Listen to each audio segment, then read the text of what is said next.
of the students and has said that waterlogging has caused another death due to electrocution.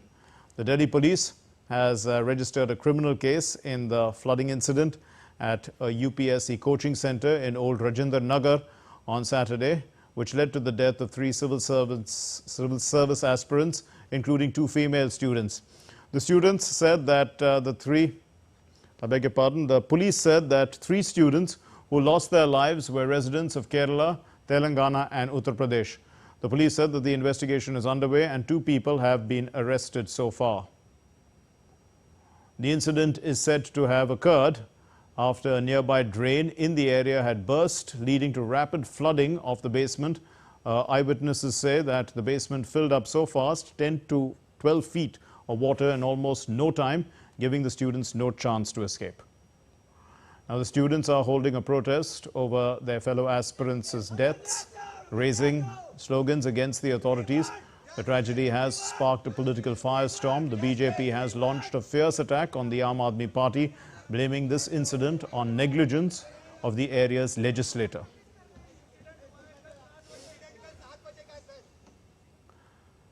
Every year on July 28, we celebrate World Nature Conservation Day. The day highlights the importance of conserving natural resources and protecting our environment. Tapas Bhattacharya reports.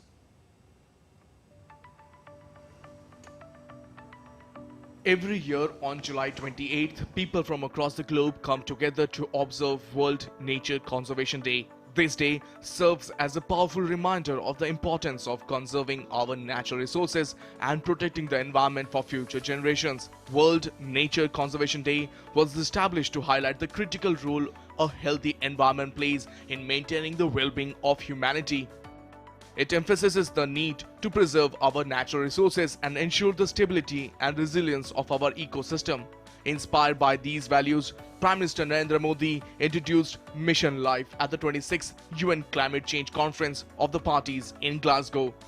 This public movement aims to mobilize individuals to become pro-planet people, adopting sustainable lifestyles to protect and preserve the environment. Among the other notable initiatives, Prime Minister Modi announced the establishment of a national hydrogen mission and the launch of the International Solar Alliance. These initiatives focus on promoting global energy access and a transition to sustainable energy sources. World Nature Conservation Day is a call to action. It urges individuals, communities and governments to take proactive steps towards sustainable practices that ensures the well-being of our planet. Join us in making a difference. Together we can create a sustainable future for all. With car person Sumit Naujal, this is Tapas Bhattacharya for DD India from Delhi. In the world today, one of the biggest problems is global warming and climate change. While many are still not aware of the enormity of the problem, villagers in Tripura have shown the way to counter climate change challenges. Let's look at this report. Welcome to BioVillage 2.0 that is being implemented in Tripura, making it the first such state in the country to implement the unique concept to make villages self-sufficient by maintaining low carbon emission goals. They are beautiful tribal hamlets, Kuki Basti and Sarlongpara, located 40 kilometers from capital city of Agartala in the Teliamura block. They may look like ordinary villages, but they are unique in the sense that they are utilizing their resources for the sake of climate change in a way that they are making income by saving carbon emission. The DD India team visited these hamlets to see how their contribution to stop carbon emission is worth replicable.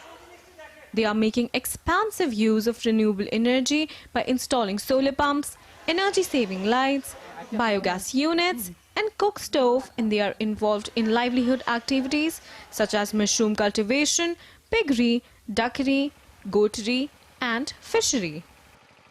Prime Minister Narendra Modi, in his monthly Man Ki Baat program in the October 2022, introduced the concept of BioVillage 2.0, lauding the efforts of the Department of Biotechnology, Government of Tripura for implementing the program. Prime Minister Modi also praised beneficiaries for cooperating with the government in making it successful.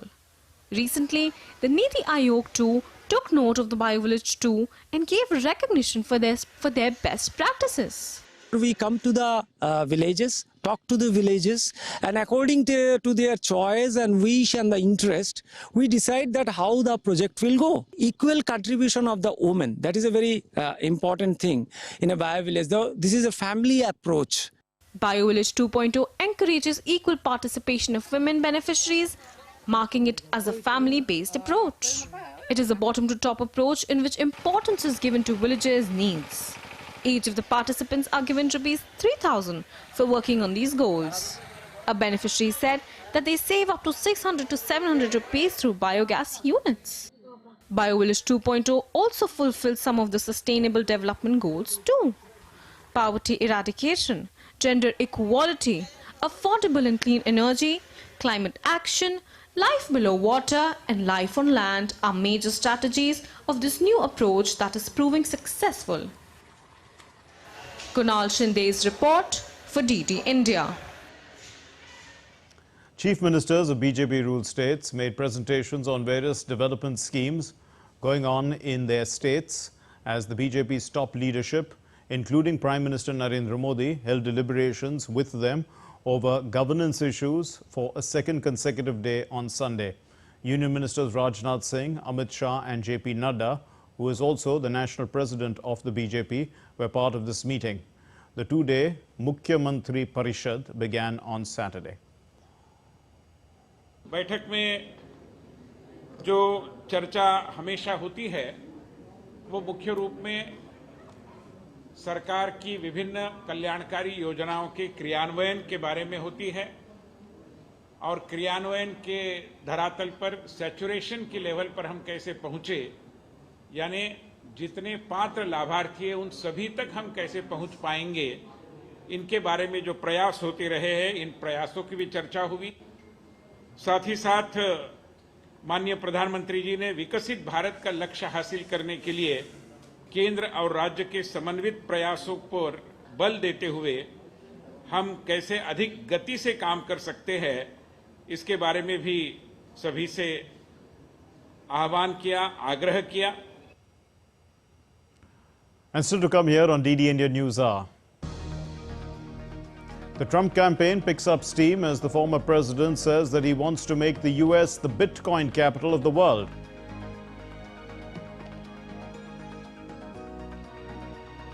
Californian authorities are hoping for more humid conditions as wildfires engulf the region.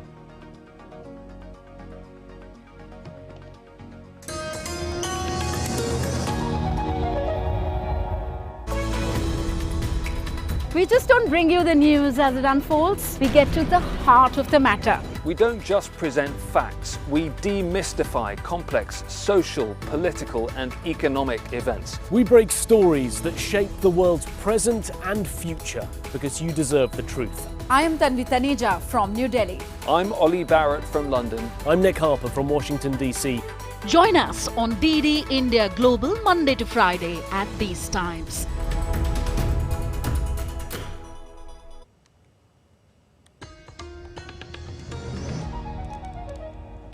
You're watching DD India News Hour. I'm Mark Lynn. Here's a recap of our main stories.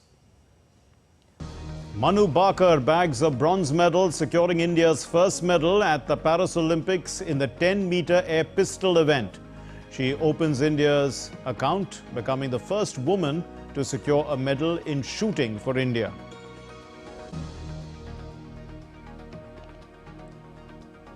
India's Prime Minister Narendra Modi motivates the Indian athletes at the Paris Olympics. He urges his countrymen to enthusiastically support them as well while delivering his monthly radio program, Man Ki Baat. India's External Affairs Minister Jaishankar is in Japan for the Quad Foreign Ministers meeting. He meets the US Secretary of State Antony Blinken on the sidelines of the summit. Quad is focusing on strengthening cooperation in the Indo-Pacific. Israeli aircraft carry out multiple strikes on Hezbollah terror targets deep inside Lebanese territory. And Typhoon Gaimi brings destruction to mainland China after lashing Taiwan and the Philippines. 12 people are dead.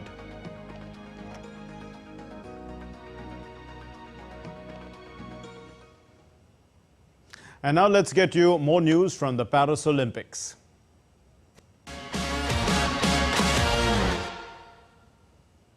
Well, the big news is that the ace Indian shooter Manu Bakar has won the bronze medal for India, becoming the first female shooter to win a medal in the Olympics for India. And she also becomes the first to secure a medal in the 10-meter air pistol event individual. So India's Prime Minister, in a social media post on X, has congratulated Manu Bakar on clinching the medal for India. He said, and I quote, "A historic medal. Well done, Manu Bakar, for winning India's first medal at the Paris Olympics 2024. Congrats for the bronze. This success is even more special as she becomes the first woman to win a medal in shooting for India. An incredible achievement. Cheer for Bharat." And Narayan was there. He was watching the event. Narayan can fill us in with how close it was. Narayan, yeah, take it away, Narayan. Just give us the sense of how close that contest was. Mark, congratulations to you also. The first medal for India here at the Paris Games, and we can say that the form she gained yesterday, she carried that form today here in the finals of the 10-meter air pistol event, and we can say that it was neck to neck, and she missed a silver or a gold by a whisker. We can say that kudos to her, also to the National Rifle Association, the kind of hard work they had done, our athletes. And to put more light on this, I am joined by the General Secretary of the National Rifle Association of India, Sultan Kuwar Singh. Sir, a very warm welcome. Congratulations to you people. Hard work of our athletes, hard work of the National Rifle Association and the Sports Ministry. How you look this achievement? It has been started and now it will reignite the passion among all athletes? Yes. Congratulations to the nation, India. This is the first medal at Paris Olympics, and we are so glad to enter into the medal race with our bronze medal in shooting. We are carrying the largest squad, and along with this, today we also, two of my other shooters, Arjun and Ramita, also have qualified for the finals for tomorrow, and we see a great hope being translated into medals tomorrow also. This is the start, and now you say the windows have opened up, and now you will see the rain coming soon. Sir, if you take a look, India has the largest contingent, a very highly talented pool of shooters. There are 21 shooters. So tell how you strategize all the things, how you prepared so that our shooters can win the medal. Tell the strategy behind all this. See, it is a consistent and it is a very joint drive by the support of the Government of India, the funders, the Ministry of Sports, the Sports Authority of India. Each one of us, we deliberated and gone into individualized plans for each of the shooters to make them to come at this pedestal. So fans are also there. We are joined by the few fans here. They are enjoying this. So how you look this? So Manu has won there. We can say ecstatic about this win, and the fans are here. Can you say what's your opinion on this? You watched the match? Obviously. So yes, we did, and I think she's been getting a lot of flack over the years. I have been maintaining this. She's been one of our most consistent shooter, and I'm incredibly happy and proud of her. I can't express it in my words. She's been one of the best shooters for us over the last 6-7 years. She's been leading Indian shooting, and she's the first one who qualified from Tokyo to Paris, and she's the first one to get us a medal as well. Yes. So she is the first female to win a medal for India in the Olympics, and we know that it's a hard work from the Manu also, and the kind of support they are getting from the system. But the most important thing is that it has been started here at the Paris Games, as the Secretary General of the National Rifle Association said. But talking about overall things, sir. So there were trials. Few shooters couldn't get there because the trial process was very tough. It was a filtration. First leg held in the Delhi, and after the second leg took place in Bhopal. So how difficult for the organization to filter such things? You see, we had a very, very evolved selection criteria. Having learned from the past Olympics and getting experience from other games, we made out our selection criteria as to the ones only ones could be selected as eligible, who could face to come out and translate their qualities into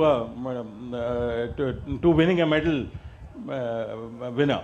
So definitely, as the Sultan Kuwar said, that they had done hard work and our shooters had 24/7 they were planning, and in the past actually a system has been changed, Mark, in the Indian sporting arena. In the past we see that there was very few camps, there were very few training sessions, it was sporadic, but now it's 24/7, 365 days camping is there, training is there. So all in all, foreign exposure is there.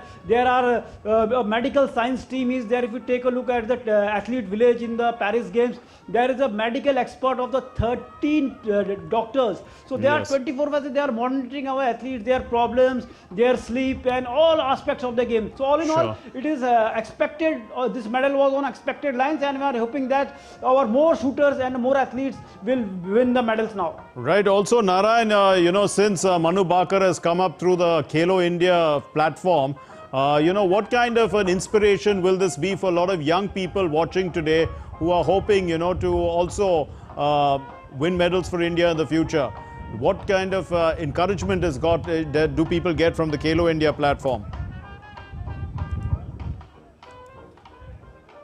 Mark, if you talk about Khelo India, we can say that the vision of the Prime Minister of the India, and we know that how Prime Minister envisioned, we can say, the scheme which grooms the athletes at the grassroots level, and the kind of work it is done. If you talk about Ramita, she is also a Khelo India product. If you talk about Manu Bhaker, as you mentioned, she is a Khelo India product. And our other shooters, Swift Kaur Samra, she also played in Khelo India. And a large number of shooters are there who are coming from the ambitious scheme of the PM Modi. When he came to the power, he thought that he choked out a plan that the grassroots level sport should be strong, then only we can be a strongest sporting nation in the world. And exactly that thing happened. And right now we are witnessing that a large number of athletes from the grassroots level schemes like Khelo India, they are coming here and winning medals. And after the Khelo India, the next level is top schemes, the target Olympic podium schemes, where the athletes are giving international exposure, facilities, foreign tours, and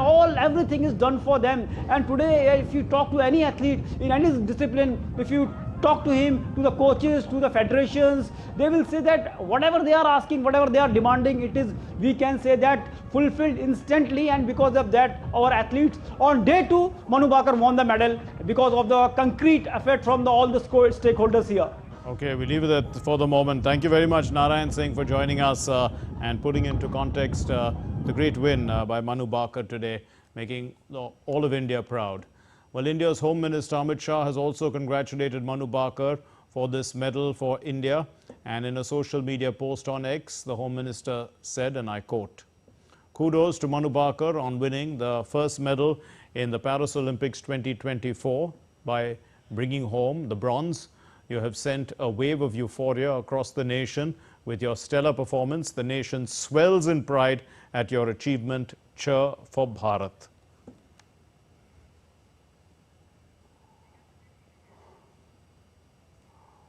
Well, in boxing as well, Nikhat Zareen has won her round match, a round of 32 boxing match, and has progressed now to the quarterfinal. Nikhat Zareen won her opening bout 5-0 against Germany's Kloitzer Maxi Karina in the women's 50 kg category.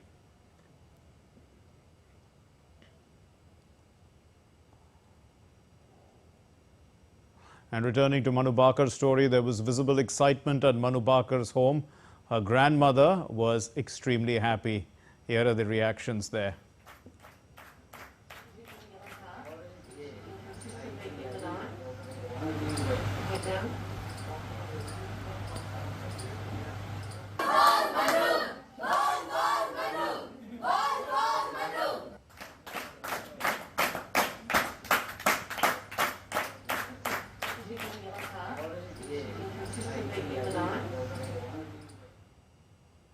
बहुत बढ़िया बेटी ने बहुत तारीफ करी है, बेटी ने बहुत बात करी है। Well, India's table tennis singles star Shrija Akula also started her Paris Olympics 2024 campaign with an 11-4, 11-9, 11-7 and 11-8 win in 28 minutes over the Swedish player Kristina Karlberg. The Indian paddler zoomed through the first game to register an 11-4 victory, and with the barrage of fierce forehand shots and a trademark turn and smash. The second game was also a topsy-turvy affair, with the Swedes starting with quick points, but Akula got back into the contest before Karlberg levelled the scores at 9-9. But of course then we can see 11-7 and 11-8 was how she won in straight games. The double Olympic medalist and ace Indian shuttler PV Sindhu has opened her campaign at the Paris Olympics with a comprehensive victory. Sindhu defeated the Maldives shuttler Abdul Razak. She won 21-9, 21-6 in her opening Group M match of the women's singles segment. Sindhu is currently ranked 13th in the world and has been drawn in Group M. She's the 10th seed in this tournament. In rowing, Balraj Panwar has advanced into the quarterfinals round of the men's singles sculls. Balraj finished second in the repechage race, clocking 7.12.41, and that was his time. Earlier, Balraj, who is the only athlete for India in rowing, finished fourth in the heats, but got a second chance in the repechage round. In some other great news for India at the Paris Olympics, Ramita Jindal has qualified for the 10-meter air rifle final, and she's finished fifth in the standings with an aggregate score of 631.5. So she'll be she'll be playing tomorrow. On the other hand, Ilavalin Valerevin missed out on a spot. She had a disappointing final series. She was leading, in fact, Ramita, in the first 5 series, but then it was a sad display by her in the final series. So in an exclusive chat with the Secretary General of the National Rifle Association, Sultan Kanwar Singh, and Johnson Park, Secretary General of the Korean Shooting Federation, they're optimistic about winning medals by the Indian shooters at the Olympics, after shooters Ramita Jindal and Arjun Babuta lost by 1 point in the 10-meter air rifle shooting qualifiers at the Paris Olympics. I'm joined by the Secretary General of the National Rifle Association of India, Sultan Kanwar Singh. Sir, a very warm welcome, and the campaign has been started, and today we can say that it was an off day, but many more events are still there. So what is the forward plan right now? China came 1, Korea came 2nd, and Kazakhstan came 3rd, and Germany was the 4th, and we came 5th. So it was a very tough competition running between them.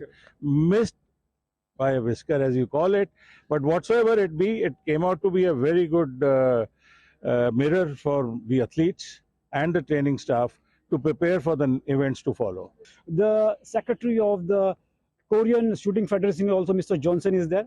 Congratulations, Mr. Johnson, for winning the silver, and you opened the account. So as you came here and there's a stiff competition, how the competition is here, considering the fact that all the top teams of the world are here? The match was very close to the gold medal, but unfortunately we didn't get gold medal. But for sure, for the next event, tomorrow, or the day after tomorrow, we definitely will have a gold medal. And also, India team will have gold medal too. Thank you very much. What's your opinion on the Indian shooting, the rise of the Indian shooting dominating every international continent? What's your opinion on that? India team is very strong. They have very, very strong players, and the atmosphere is very nice. And the chairman, the president, and the secretary general will endeavor there to bring them to the top, and that's why I think you will have a good result soon. What do you think? How many medals here we can win, considering the fact that shooting is a discipline which will help India to touch the double digit? Yes, certainly. We are carrying the largest squad and also the youngest squad. So this is the best nursery that we have today at the moment and for future also. But so far as the preparation of my athletes is concerned, they are battle ready. They are fully in good form, physically, mentally. We know that in the upcoming matches, definitely they will grab a medal for India, and we are hoping that especially in the women's shooting, we too have many talented shooters, and definitely soon we will see a medal from our shooting contingent. With camera person Sindhu, Narayan Singh, for DD India, Paris. And of course, those interviews were taken just before Manu Bakar had won that medal. So India has already won a medal. Gaurav Kumar is joining us once again from Faridabad. Gaurav, take it away. Yes, you have members of her family. Fill us in with the mood. Yes, Mark, right now I'm here at the residence of Manu Bhaker, and with us, her father is Ram Kishan Bhaker with us. Sir, how do you see this victory, and in which ways do you, how you will describe this victory? This is very big. This is very big and motivating for Indian contingent. First medal is always motivating. So we can say that Manu initiated the first step, and rest of Indian contingent will do very good, even better. And I will say thank you to all who contributed this medal.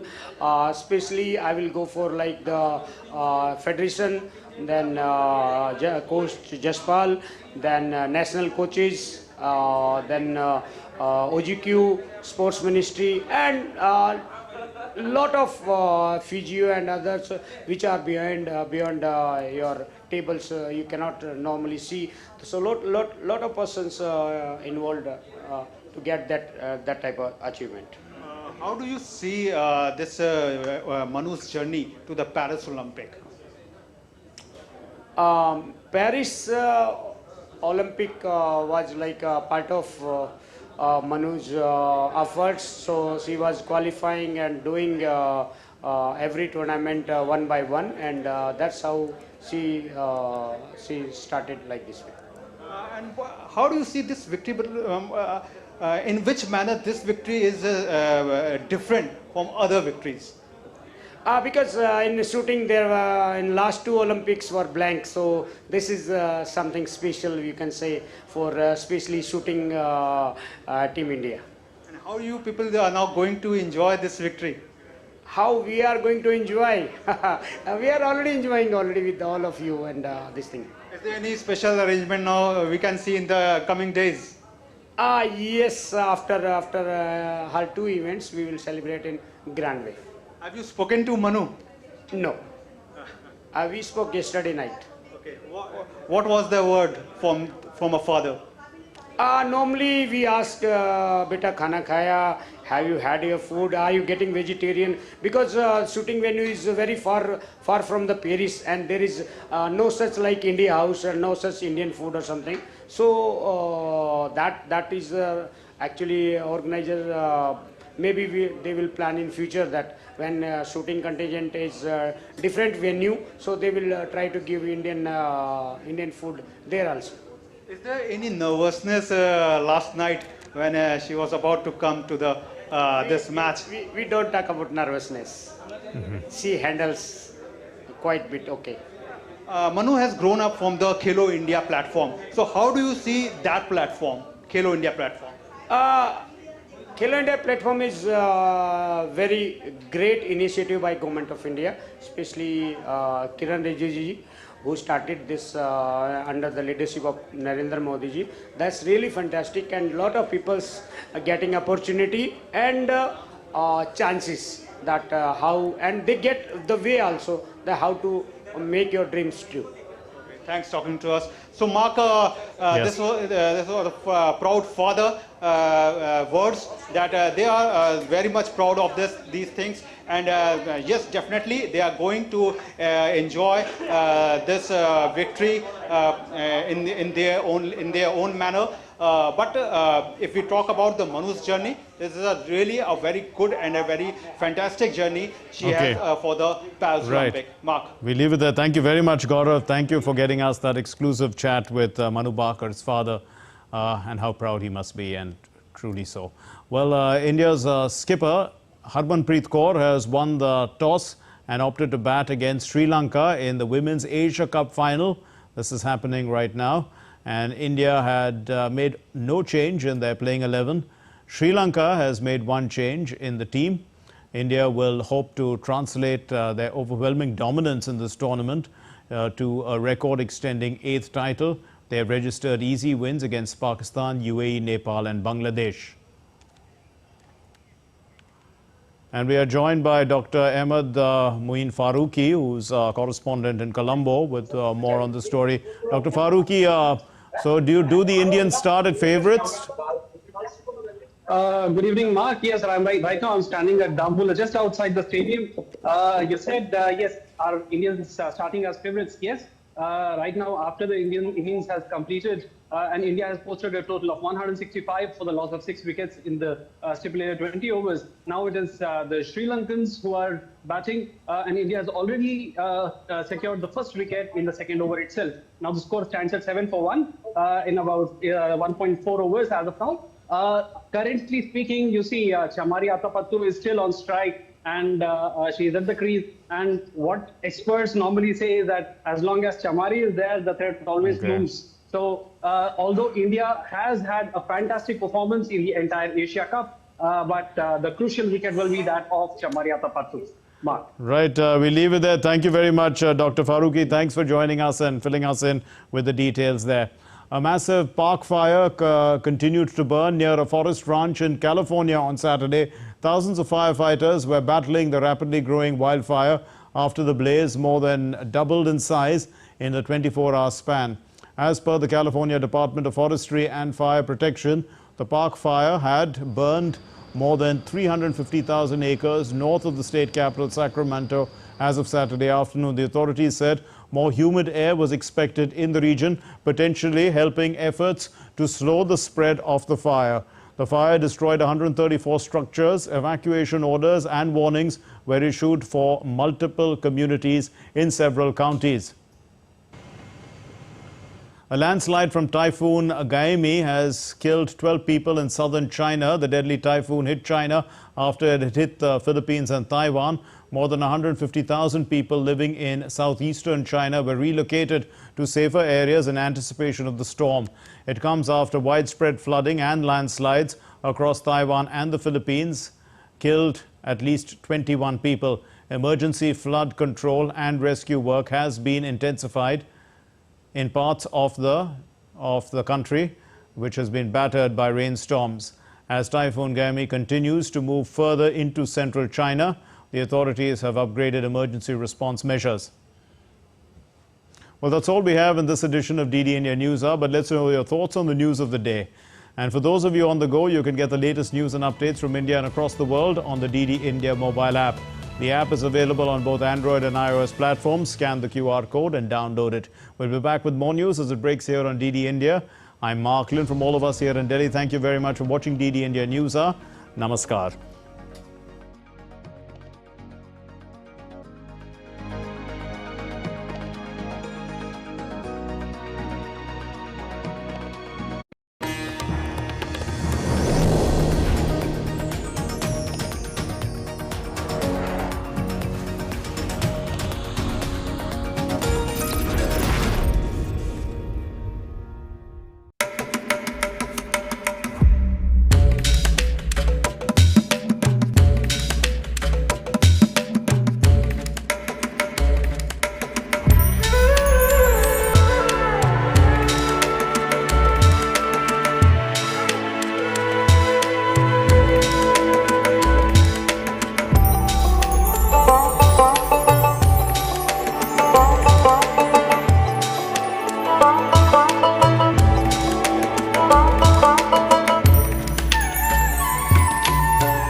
Welcome to the fascinating world of Daman and Diu and Dadra and Nagar Haveli.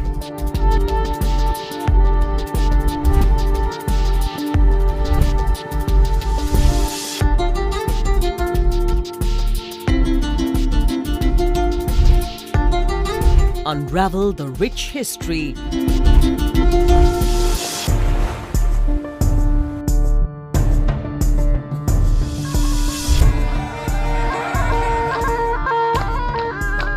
And traditions of these places.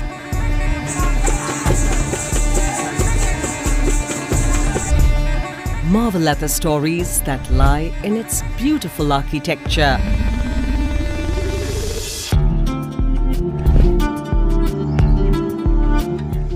Bask in the tranquility of its greenery and beaches.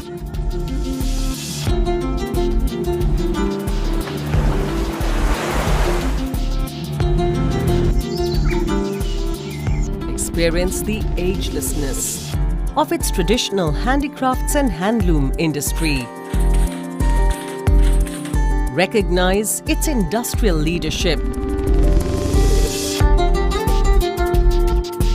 And celebrate Dio's commitment to a sustainable future.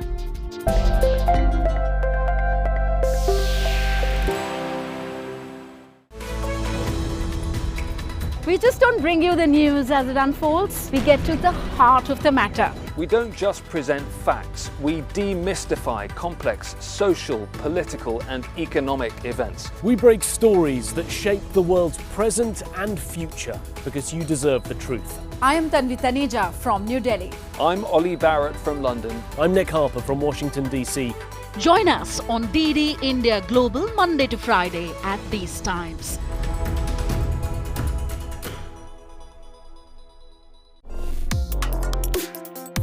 Complex issues, hidden agendas, twists and turns, strategic games. We think all dots are linked. We just need to connect them. Join me every week as I connect the dots to unravel hidden designs in statecraft, mysteries, and decode issues that matter to you. Watch Connecting the Dots with me at these times on DD India.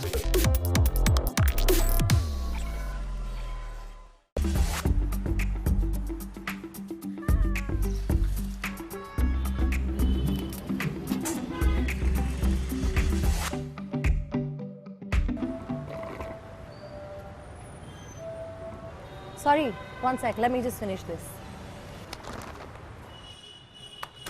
Hello and welcome, I'm Sadhika Tiwari and you're watching Eco India.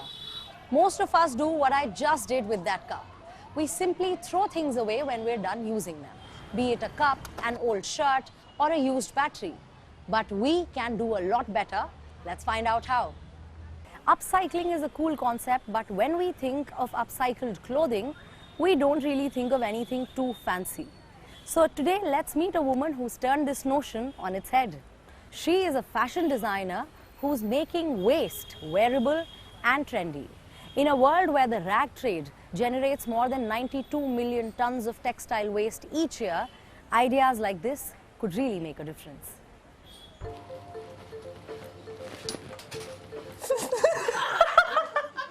My name is Karishma Shahani Khan and okay, I'm just going to start again. My name is Karishma Shahani Khan and I'm from Pune, India. I'm the founder of label Kasha. We work a lot with Indian textiles and handloom and we do a lot of upcycling and recycling.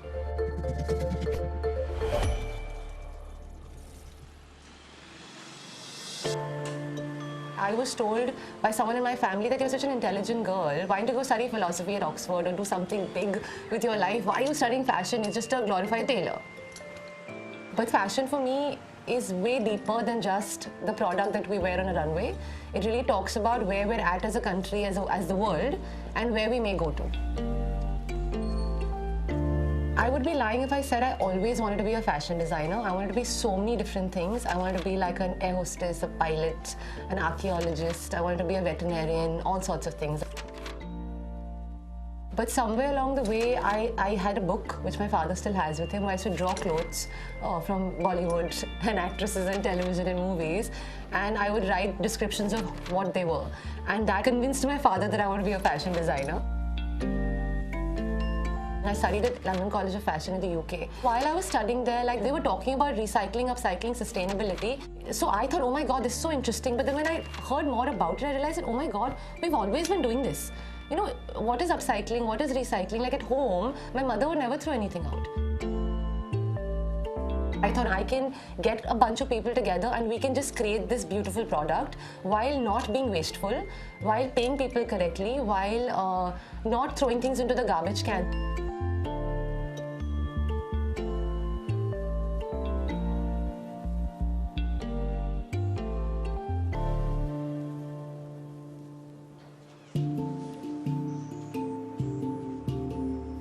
I think the hardest part of starting the business is always just starting it, like being like, I'm gonna just do this. I started from like my dad's balcony, then I moved to my mom's office, one part of it, then we took over a larger part of it, and she threw us out and we took another space. And we had other issues like material, where would the material come from, how would we source everything, how would it come in here, then also hiring people, like how do you find the right person to get on board.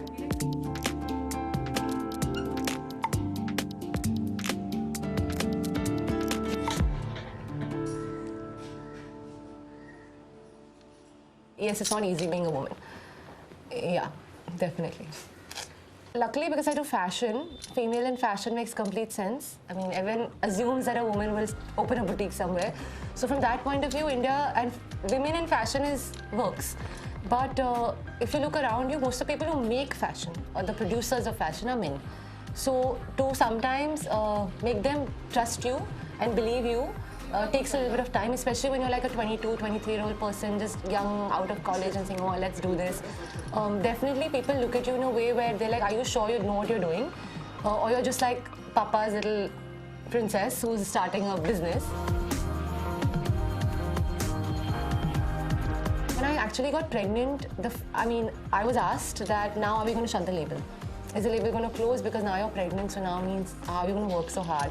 So for me, that was one time when I realized that actually I'm a woman, and once I have a child, people are going to expect different things from me.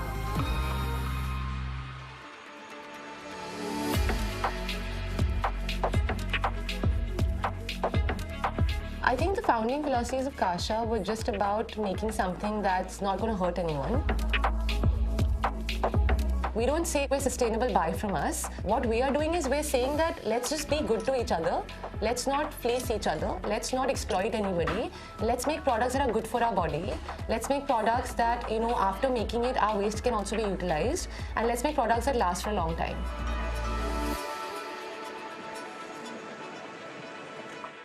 When I see people around me thinking and talking about their children's education, like that for me is very, very heartwarming. Or when I see them talking about their wives now going to work, like that makes me realize that we're doing something correct, where they realize that all these things are so important and crucial.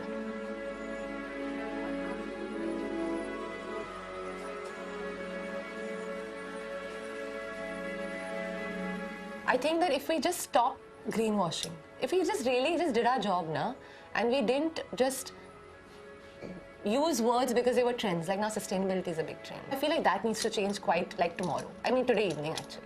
It needs to change. While brands like Kasha are changing things up in a great way, it will take a lot more than the efforts of small labels to address the problem of textile waste. Only 1% of the total global textile waste is actually recycled, and this is a huge problem for a huge industry. But there are already solutions that will sooner or later catch the interest of the fashion industry. Roughly 10% of all global carbon emissions stem from the textile industry. It's also incredibly resource intensive, guzzling up some 90 billion cubic meters of water annually. That's 4% of global freshwater usage, and more than water goes into producing our clothes. Almost always, these materials go through heavy chemical processes to make them the way they are today, whether it's finishing, whether it's dyeing. Priyanka Khanna collaborates with brands and producers to foster sustainable innovation in fashion. Which is why it is mostly, even the natural materials aren't really biodegradable. And it takes sometimes over 200 years for these materials to biodegrade in the industry. And that's a big problem because we produce a lot of textile waste. In the US, textile waste has grown 80% since the year 2000.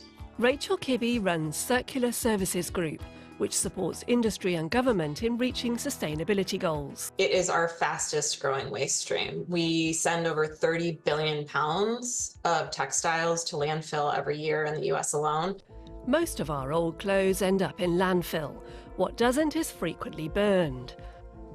Unsold stock and donated old clothing are frequently shipped to the global south for resale, such as here in Accra, Ghana, where 40% of what arrives is actually considered trash. The US sends over 600 million kilos of used clothing abroad every year, largely to the rest of the Americas, while Europe exports over 1.5 billion kilos, much of it to Africa. Often it is dumped, burned, or pollutes oceans and waterways. Textile waste isn't just old, well-worn clothes. It also includes excess stock and the scraps generated during production. Less than 1% of this material is recycled today, which means all of this is going somewhere. When we collect clothes, they're primarily going to be sorted for reuse. That's the highest value. Some of those clothes may be downcycled into insulation. Some may be sold as wiper rags. And then a small portion can be mechanically recycled, but mechanical recycling has its limitations. In 2024, mechanical recycling is the best option we have. Clothes are chopped up and spun into new fibres. It's way better than landfills, but often involves a drop in quality, and it's rare that such materials can be recycled again. But that could soon change. There are a bunch of exciting new recycling companies boasting new technology and hoping to tailor a new future for textile waste. Firstly, there's chemical recycling, where textiles are broken down to the molecular level and then rebuilt into various materials.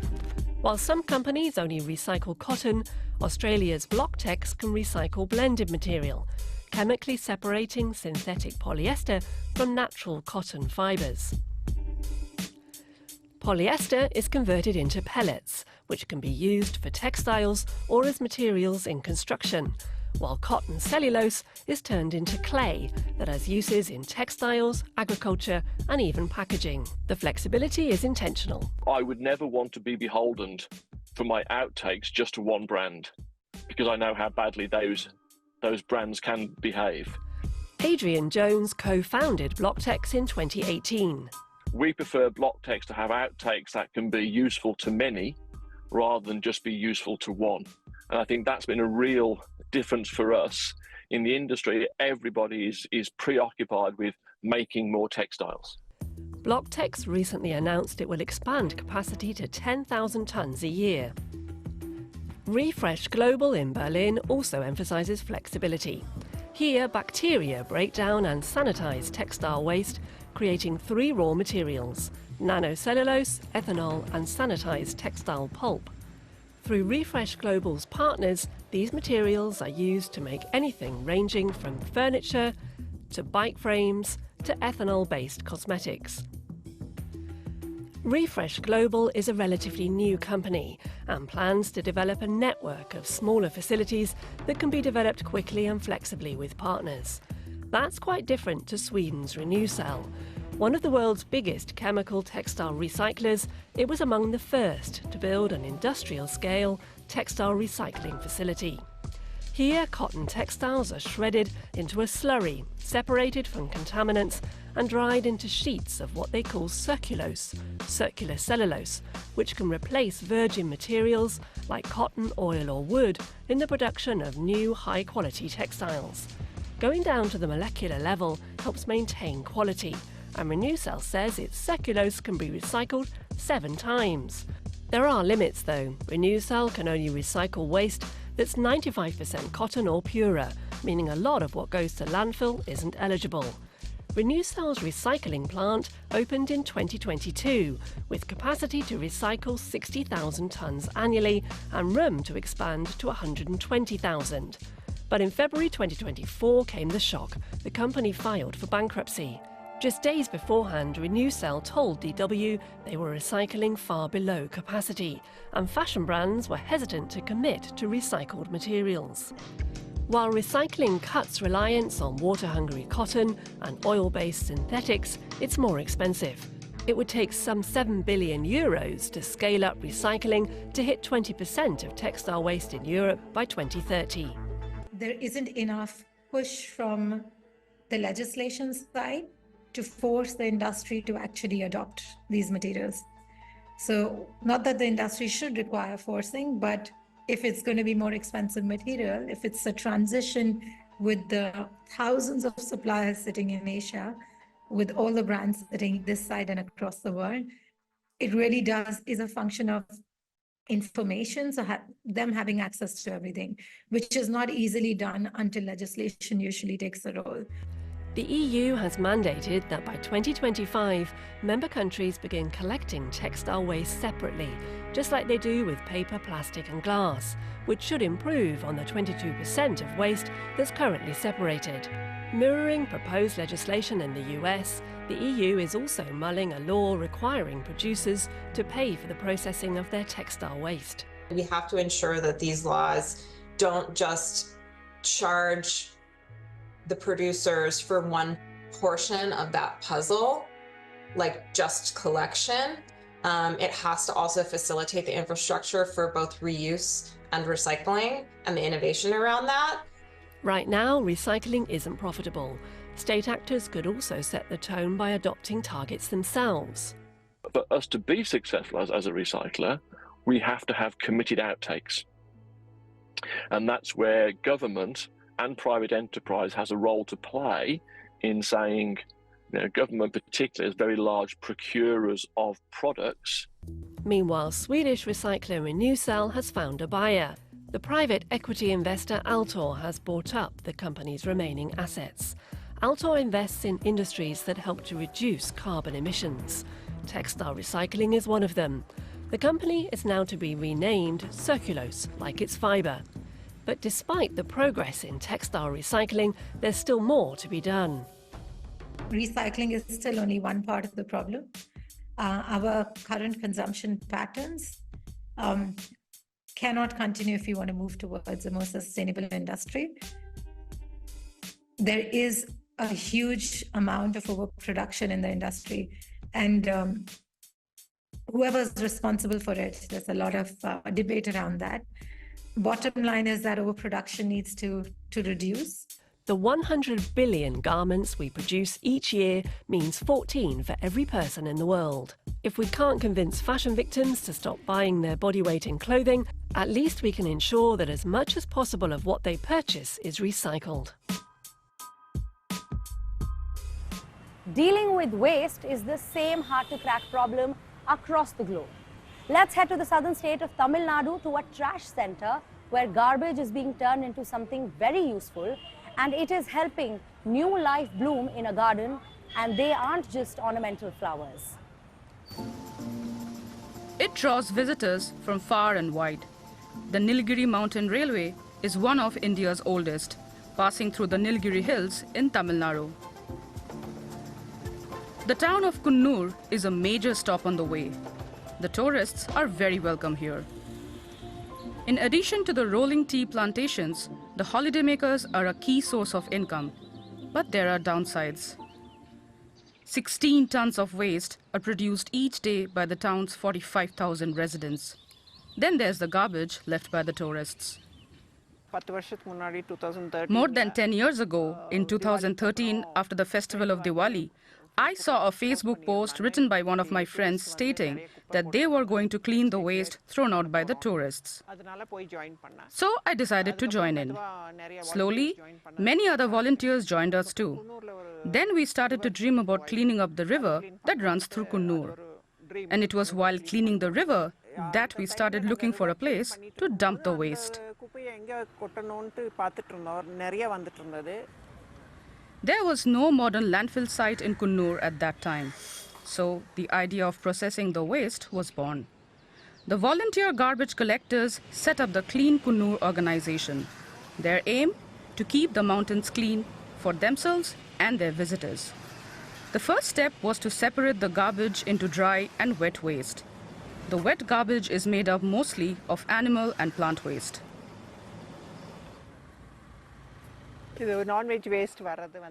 We collect all the meat waste in one place inside the wet waste unit. Then it is shifted to a conveyor pallet where the non-organic impurities are removed. After pulverization, it is then mixed with other vegetable and food waste. This mixture then has to dry. During this process, it gets regularly overturned. After 40 days, the dry mass is then shredded and ground. The result is high-quality fertilizer that is bought up by local farmers. The Ooty flower farm is a regular customer. For all these flowers, we need a pH value of 6 to 7 in our fertilizers. And because this fertilizer has that, the flowers grow really well. It's also rich in nitrogen, phosphorus, and potassium. And it contains micronutrients too, and secondary nutrients like magnesium, sulfate, and calcium. All these help the plants to grow well, both in quantity and quality, with top results. The waste life of the plants has also increased. Kunnur now processes 2/3 of its garbage. Wet waste is turned into fertilizer, and 85% of dry waste is recycled. We are successfully managing waste in this small town with a limited number of people, resources, and market. If we can do that here, it would definitely be possible in larger towns that have many advantages over us. In large towns, there are no problems with transport, and there's a lot more garbage.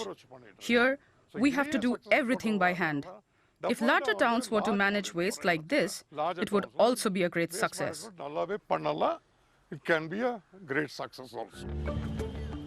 Tourists are again flocking to the town this year, drawn by the famous railway and because Kunnur is a picturesque town, which has got its waste problem under control.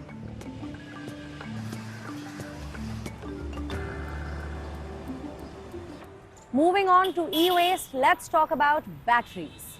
As EVs or electric vehicles take off, there is one big question. What happens to the used batteries of the rising number of electric cars? Let's head to Germany, where EVs are gaining traction. Recycling batteries can be a complex process, but it can be done. Our reporter checked out a new battery recycling plant in Hamburg. In the event of an emergency, an electric vehicle battery has to be dropped into water as quickly as possible. When recycling these, the safety requirements are enormous. A warehouse like this one has to be flooded with foam within minutes. EV batteries are extremely flammable or explosive. Since we opened, we've been on an interesting journey. It was pretty exciting even at the beginning. The first company to do recycling could make a huge fortune. That's because batteries contain valuable metals like cobalt and nickel. We expect 15 million electric vehicles on German roads by 2030. 15 million is practically the day after tomorrow, economically speaking. We're visiting Europe's largest recycling plant for electric vehicle batteries, which opened just a few months ago. We're standing here on one of the most expensive floors in Germany. Implementing safety first doesn't necessarily mean saving money. The floor is absolutely watertight, several meters thick, and equipped with a sensor that would notify us immediately if any substances were to seep into the ground. The batteries delivered have issues and have been pulled out in the car factories. However, only a few are still coming here. Our focus is primarily on testing and implementing new technologies and then using them. We're focused on learning as much as we can to be ready for when the old batteries come out, when the high volume suddenly arrives. That high volume will arrive when the batteries of the first generation of electric vehicles fail in a few years. Then big business will beckon with the so-called black mass and the metals it contains. Our goal is to recover 95% of our nickel, which is the most expensive, most valuable ore, including aluminum and copper, of course. The world is turning to electric vehicles. and the demand for these metals for batteries will grow significantly. By recycling them, manufacturers could reduce the need to source them from mines with poor working conditions. We are too dependent on raw materials from third countries. The material from the German recycling plant ends up in a pilot plant in Northern Europe. The battery is shredded and, using a chemical process, turned into what's known as black mass, the black gold of the recycling industry. Among other things, you can extract this green mix of nickel, manganese, and cobalt from it, which is used in this form for new batteries. But is the price right? It's difficult to give exact prices at the moment because the business is still in development. What's more, world market prices fluctuate greatly.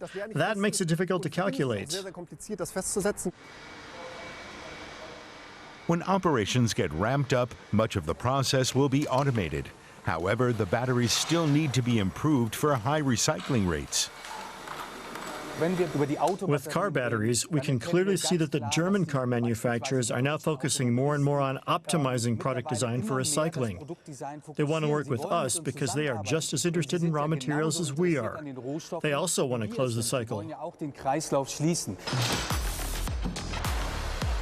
And high recycling rates, such as for aluminum, have another advantage. In the end, they're also good for the climate. Every ton of aluminum that we can return to the smelters, for example, saves 95% in energy and therefore CO2. These are the real heroes, quasi-raw materials compared to raw materials that we get from the mines. The operators of the recycling plant have invested millions in what they believe will be a safe bet. So many better ways to deal with trash. Do you deal with the trash in your homes in any unique ways? Do let us know. You can email us or reach out to me directly on my social media handles. I will see you next week. Until then, take care. Goodbye. Namaskar.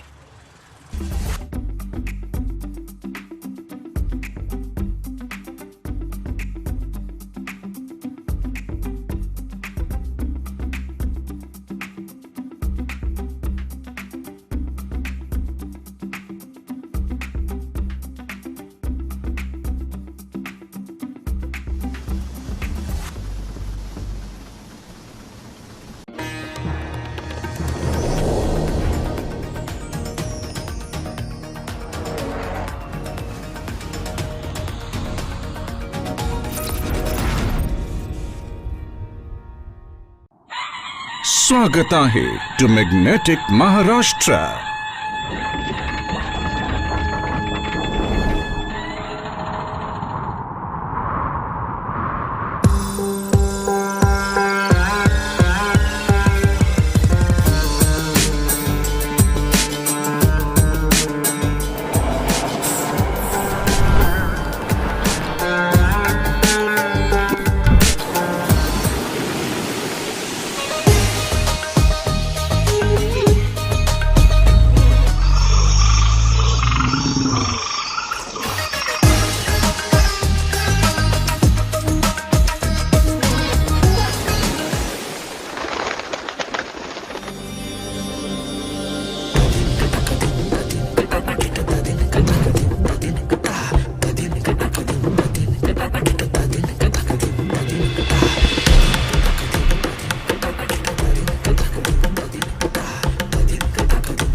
Share in the richness of Maharashtra as one family, united by the collective vision of building a better tomorrow.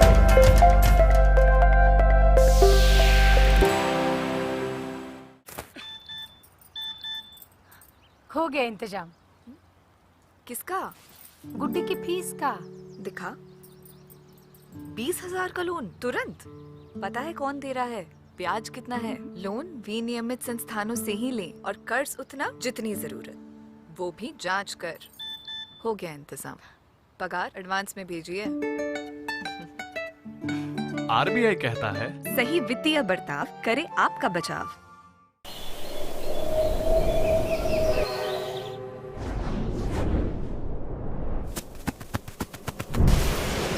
Tamil Nadu is breathtaking,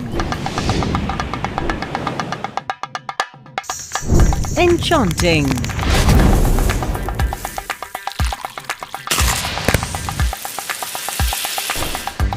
divine,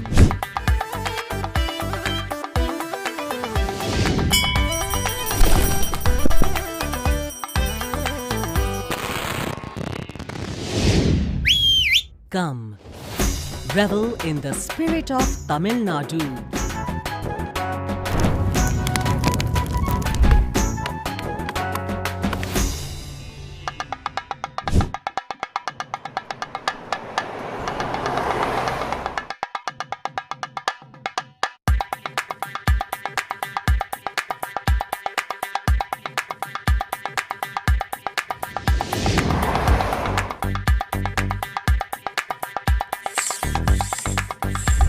The Thalaiva of States welcomes you to an experience larger than life.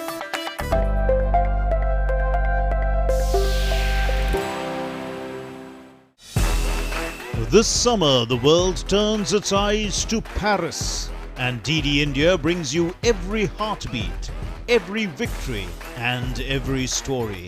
Introducing our special coverage of the Paris Olympics. Experience the passion, the drama, and the triumphs.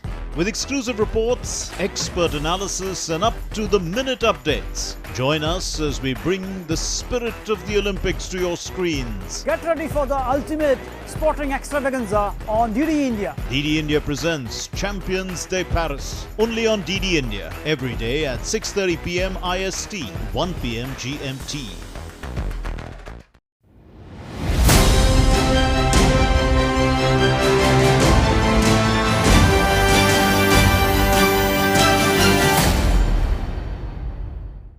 Namaskar and welcome back.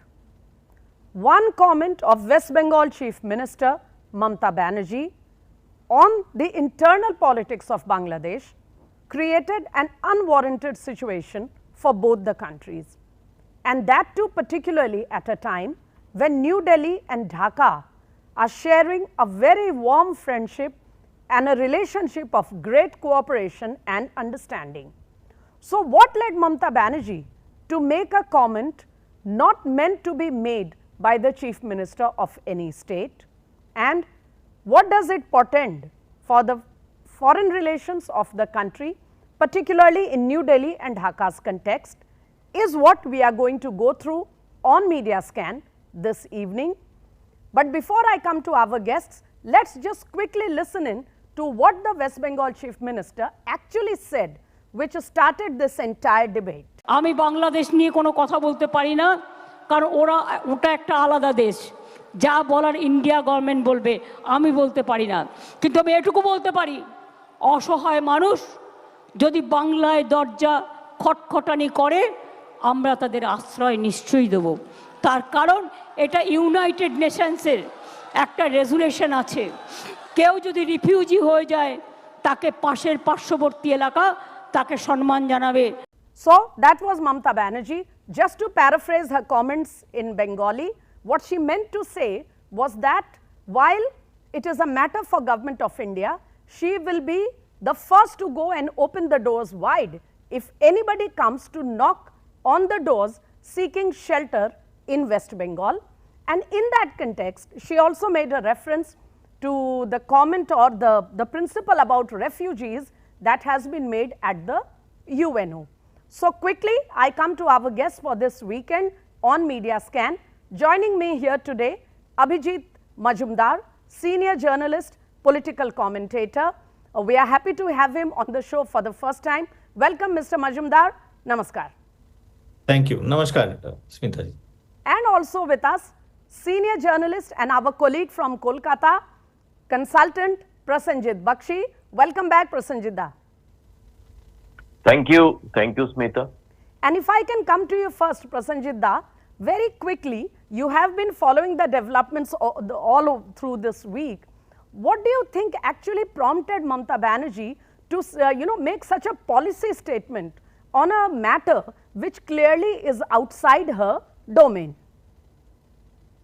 Look, Smita, all statement of any political leader that targets a particular audience, what we say target audience. Here also on 21st July when Mamata made the comment, it was targeted to a particular audience depending on whom Mamata is in power. She was back to power in 2021 in West Bengal. She was in a winning spree in 2024 Lok Sabha election. If I go in detail of that, I'm talking about the minority population. If I am something specific, that Muslim population she wanted to address through this comment on 21st July. You know that, of course, Bangladesh was in a turmoil for a few days during that period. But problem is that when Mamata Banerjee is opposing the CAA of Indian government, so you know that of course Mamata Banerjee was not welcoming the Hindus. If anything happened there, if any refugee come from Bangladesh, then obviously she was not welcoming Hindus. She was addressing to the so-called Muslims of Bangladesh, because she thought that it may increase the vote bank, whatever she has in West Bengal, that will add to by 2-3%. So that was the particular thing. But in the process of making the statement, she forgot that she still a chief minister, mere a chief minister of a country, not the prime minister. Smita. Right. So I understand the political calculations, which may have prompted her comment, which you have also very well pointed out. But we'll just quickly listen into what was the response from Government of India at a time when the Bangladesh government conveyed through its official channels the fact that Mamata Banerjee's comments, have the potential to create confusion, and so they were clearly not pleased. We'll quickly listen into that comment from Government of India, the Ministry of External Affairs. I can confirm that we have received a diplomatic note, a communication from the Bangladeshi side protesting the comments made by Chief Minister of West Bengal. It is essentially on the lines that you will have seen in the reports that have come out today. Again, I would like to underline that under the 7th schedule, list 1, union list, item 10 of our constitution, the conduct of foreign affairs and all matters which bring the union into relation with any foreign country are the sole prerogative of the union government. So, that was the clear statement from the Ministry of External Affairs. Abhijit Majumdar, Mamata Banerjee is a many-time chief minister. She has served as a minister in the union government. She is one of the senior most politicians of the country. Is it anybody's case that she would not be aware of this division of subjects between the center and the states, considering that saving the constitution, following the constitution is one of her biggest political slogans? No, this is pure cynical vote bank politics by Mamata Banerjee. There's, it has nothing to do with her. She has been a member of the parliament for such a very long time. She has actually during, in her earlier avatar, she has protested on the well of the house, infiltration of Bangladeshis. Yes. So suddenly for her to forget all that, every constitutional knowledge that she has is not possible. Now, this is pure and simple vote bank politics. Mamata knows, on how many counts she is either, she is not speaking the truth. One is that the entire subject of foreign affairs, relations with the foreign countries under the 7th schedule, which is entirely handled by, which is a union subject handled by the union government. State governments have absolutely no say about in it. Second, she referred to something like a refugee. We are, refugees. We are supposed to bound by UN rules to take refugees. She also knows that neither India nor Bangladesh are signatories to the 1951 UN Refugee Convention nor the 1967 protocol. So we are not bound to take any refugee on UN's behest. If we at all shelter somebody, it is, we decide who we shelter. So she is, completely aware of that. This is cynical and I would say very, very dangerous politics, especially at this point of time, when Bangladesh is in the throes of political agitation, violence. There are Islamist elements which are actually sort of embedding themselves with genuine student protesters. And West Bengal under Mamata Banerjee has actually, very ironically, at a time when Sheikh Hasina has been cracking down on Islamists, right from the trials of the Razakars onwards, when she has been cracking down, West Bengal has provided refuge absolutely, coolly. Almost every one of the holy artisan bakery terror attack of 2016, almost all of them have been arrested from Calcutta or they had visited Calcutta and West Bengal. Almost all of them. I'll come to that part, about what it means, her statement and the situation otherwise, about the safety and security at our borders and our territory. But before that, quickly, Prasenjit Da, I was looking at the statement by Hassan Mahmood, their foreign minister from Bangladesh, and the last words he said was that Mamata Banerjee's comments are not only an unwarranted remark, he also pointed at the fact that she is trying, it can be provocative, because when you so clearly say that you are ready to open your doors, you are willy-nilly trying to provoke people to move towards another country.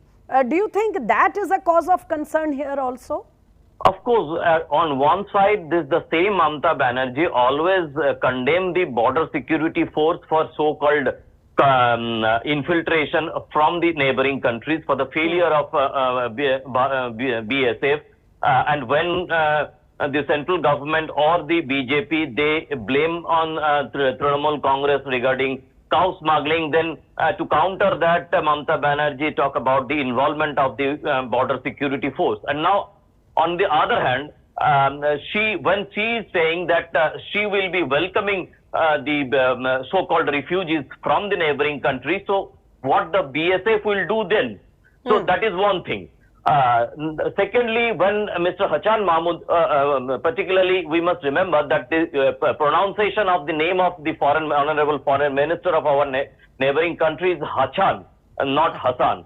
So when Mr. Mahmood was saying that, it was really painful for Mr. Mahmood and his government, because for the long 10 days they were battling to pacify the agitation what was happening there in the name of quota system. And as Vijit was rightly says, that different forces were embedded behind the genuine student protesters. So this was a challenge for the Sheikh Hasina government there. So when they were facing such type of challenge, such comment from the neighboring country, I must say country, I'm not talking about the state, and that too with a similar culture, with similar language, with similar skin texture. When West Bengal the chief minister is saying like this, so that would have become more difficult for the Sheikh Hasina government to control their own situation there. Yes. And obviously that could have been a provocative one for them to control the situation, Smita. Abhijit Majumdar, do you think her statement of Mamata Banerjee was just pleasing a certain vote bank? or does it have more, sinister portents, considering Bangladesh is calling it a provocative statement, and can it further fuel, a rush towards Indian borders? No, of course it will.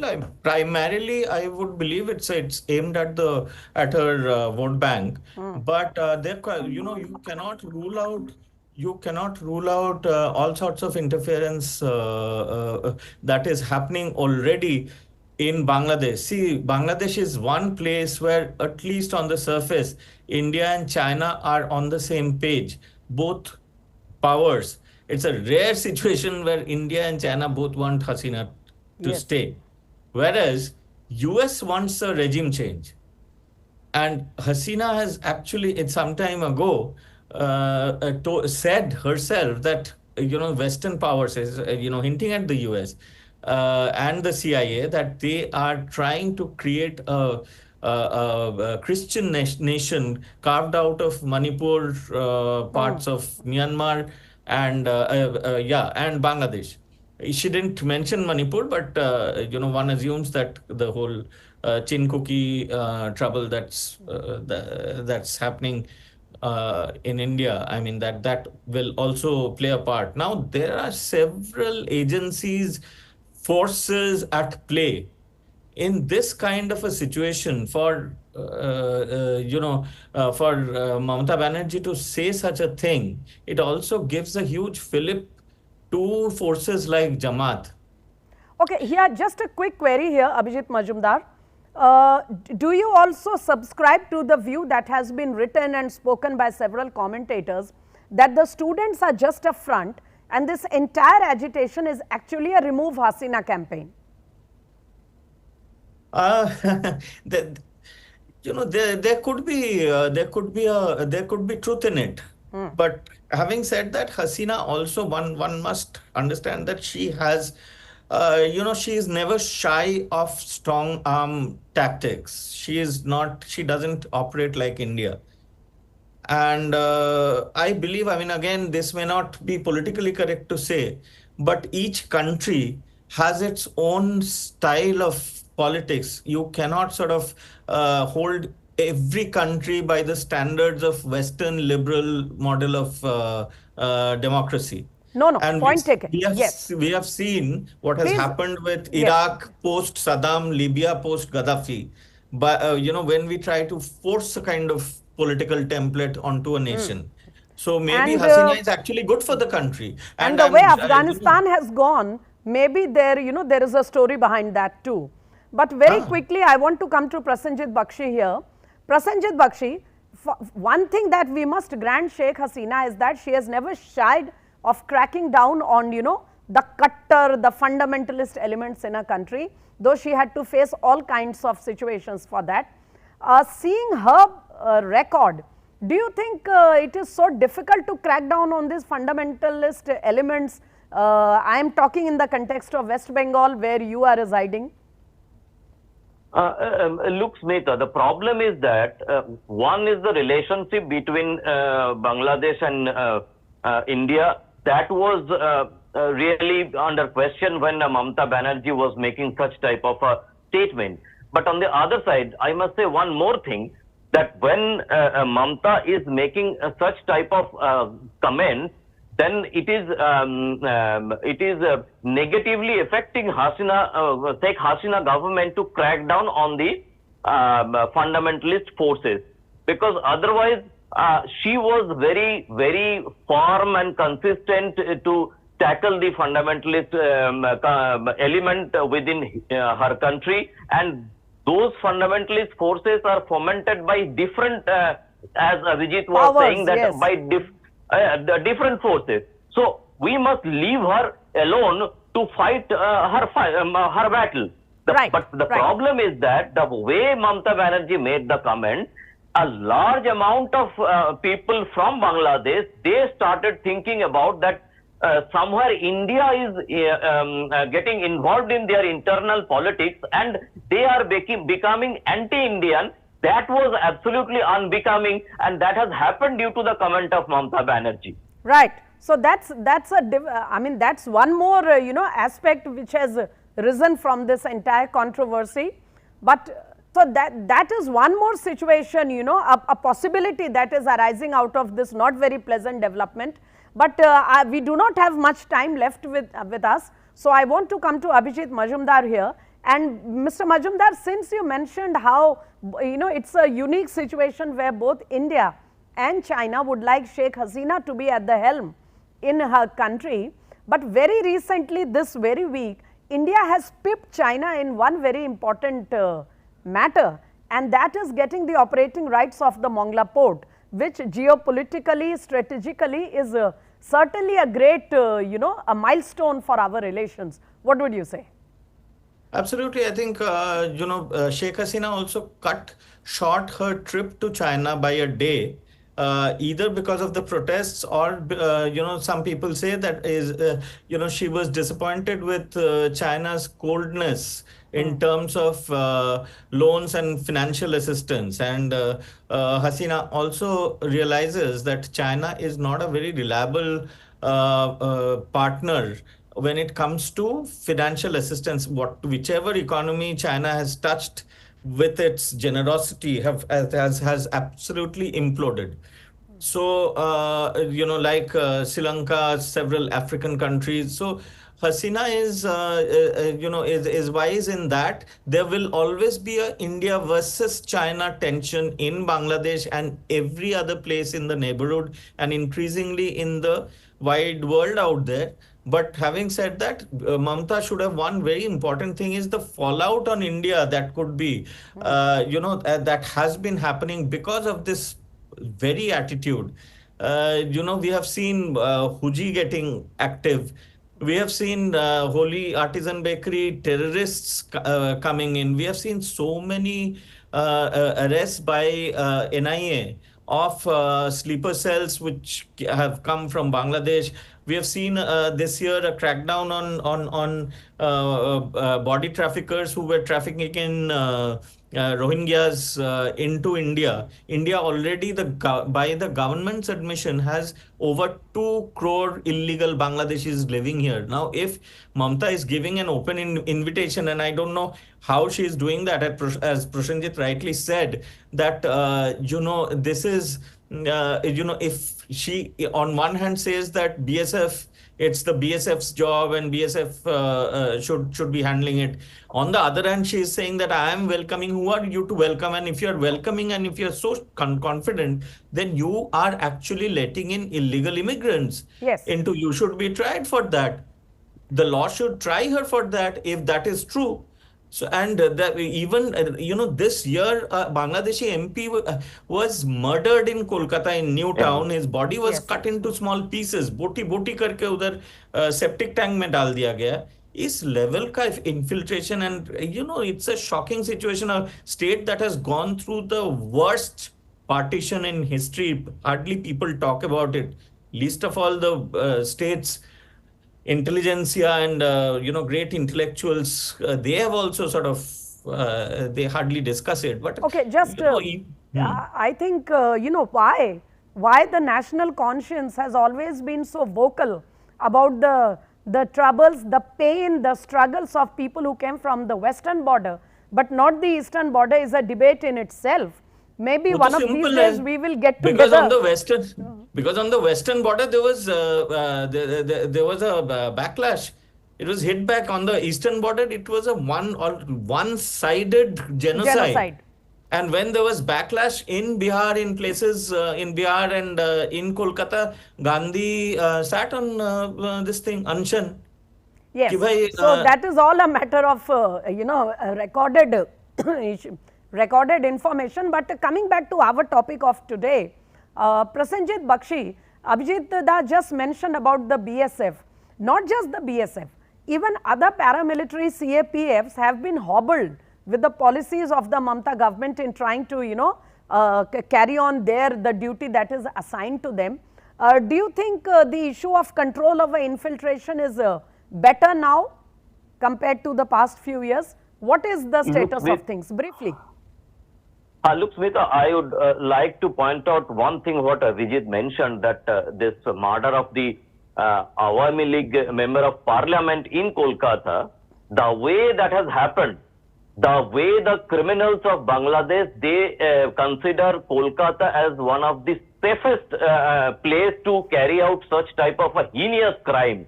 After that, I think Mamata has no right to talk about so-called humanity, so-called shelter to the refugees. Rather, I think she must think about the Rohingyas, how the body trafficking of Rohingyas happening. I think I must say that in an organized crime way. It is an organized crime the way this Rohingyas are getting shelter in different parts of Sundarban and other areas. You remember this Shahjahan episode, and I think the entire universe know about this. So that was one of the tip of iceberg, that how this Rohingya issue is getting flaring up in West Bengal. And tomorrow, I believe that in the banks of Yamuna, you will find, or as the housemaid of somewhere in Greater Noida, you will find these Rohingyas, courtesy Mamata Banerjee. So, Abhijit Majumdar, while Mamata Banerjee is so generous to welcome people from across the border if they want to escape the situation in their home country, West Bengal, like some other states, has been, exporting the workforce to the rest of the country, particularly cities. No, West Bengal doesn't even have to export. It's one of the biggest,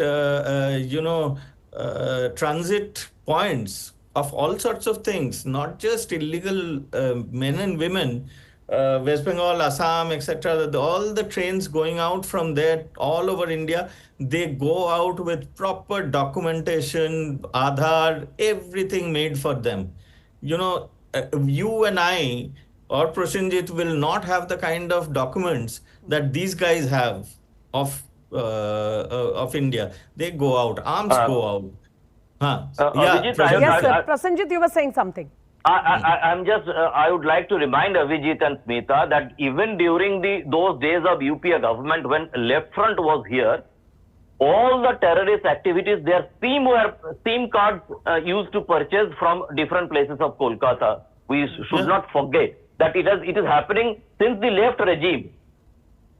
Right, but I'll just move away from West Bengal as a last question to both of you, but first to Abhijit Majumdar. While we were looking at this entire debate over Bangladesh, another state in the south of the country, Kerala, announced the appointment of an officer who is given charge of the issues that relate to people who are from Kerala living abroad, and she has been appointed foreign secretary.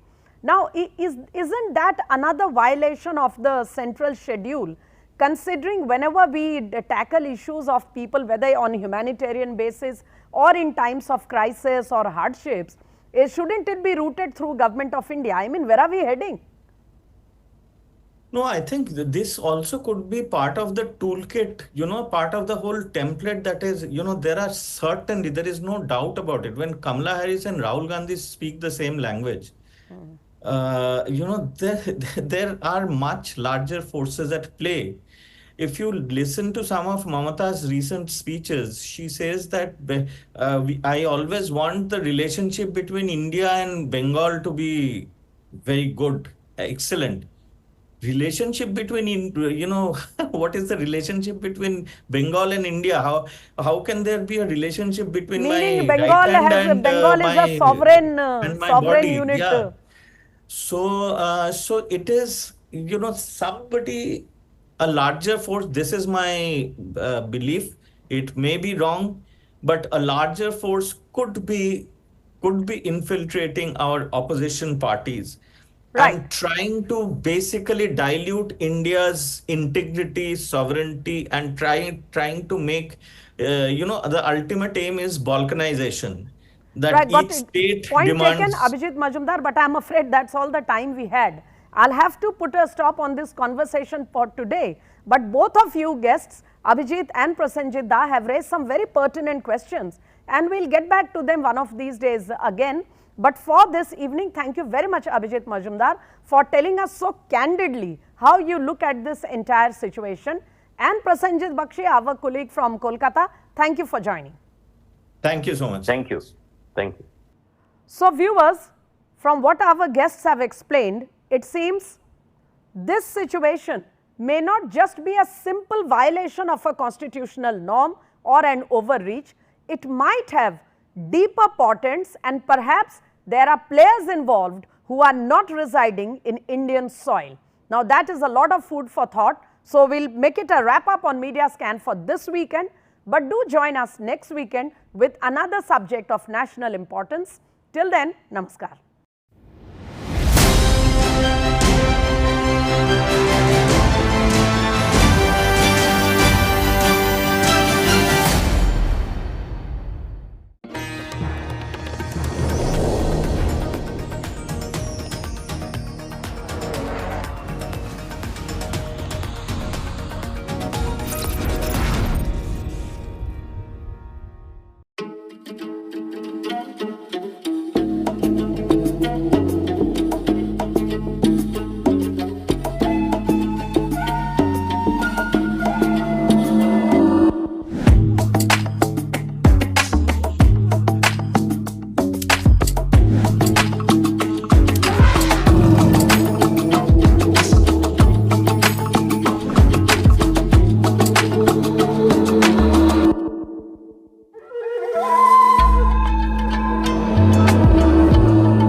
Welcome to Siliguri and Darjeeling.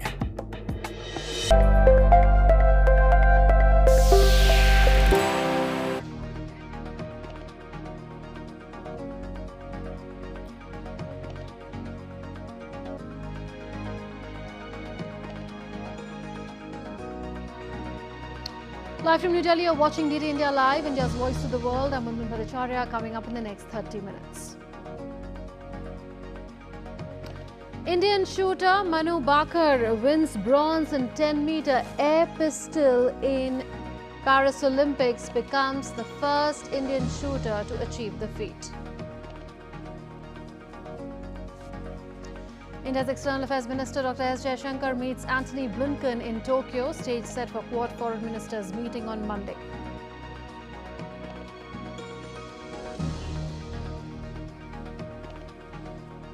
Israel hits Hezbollah targets in a retaliatory strike after rocket attack on Golan Heights.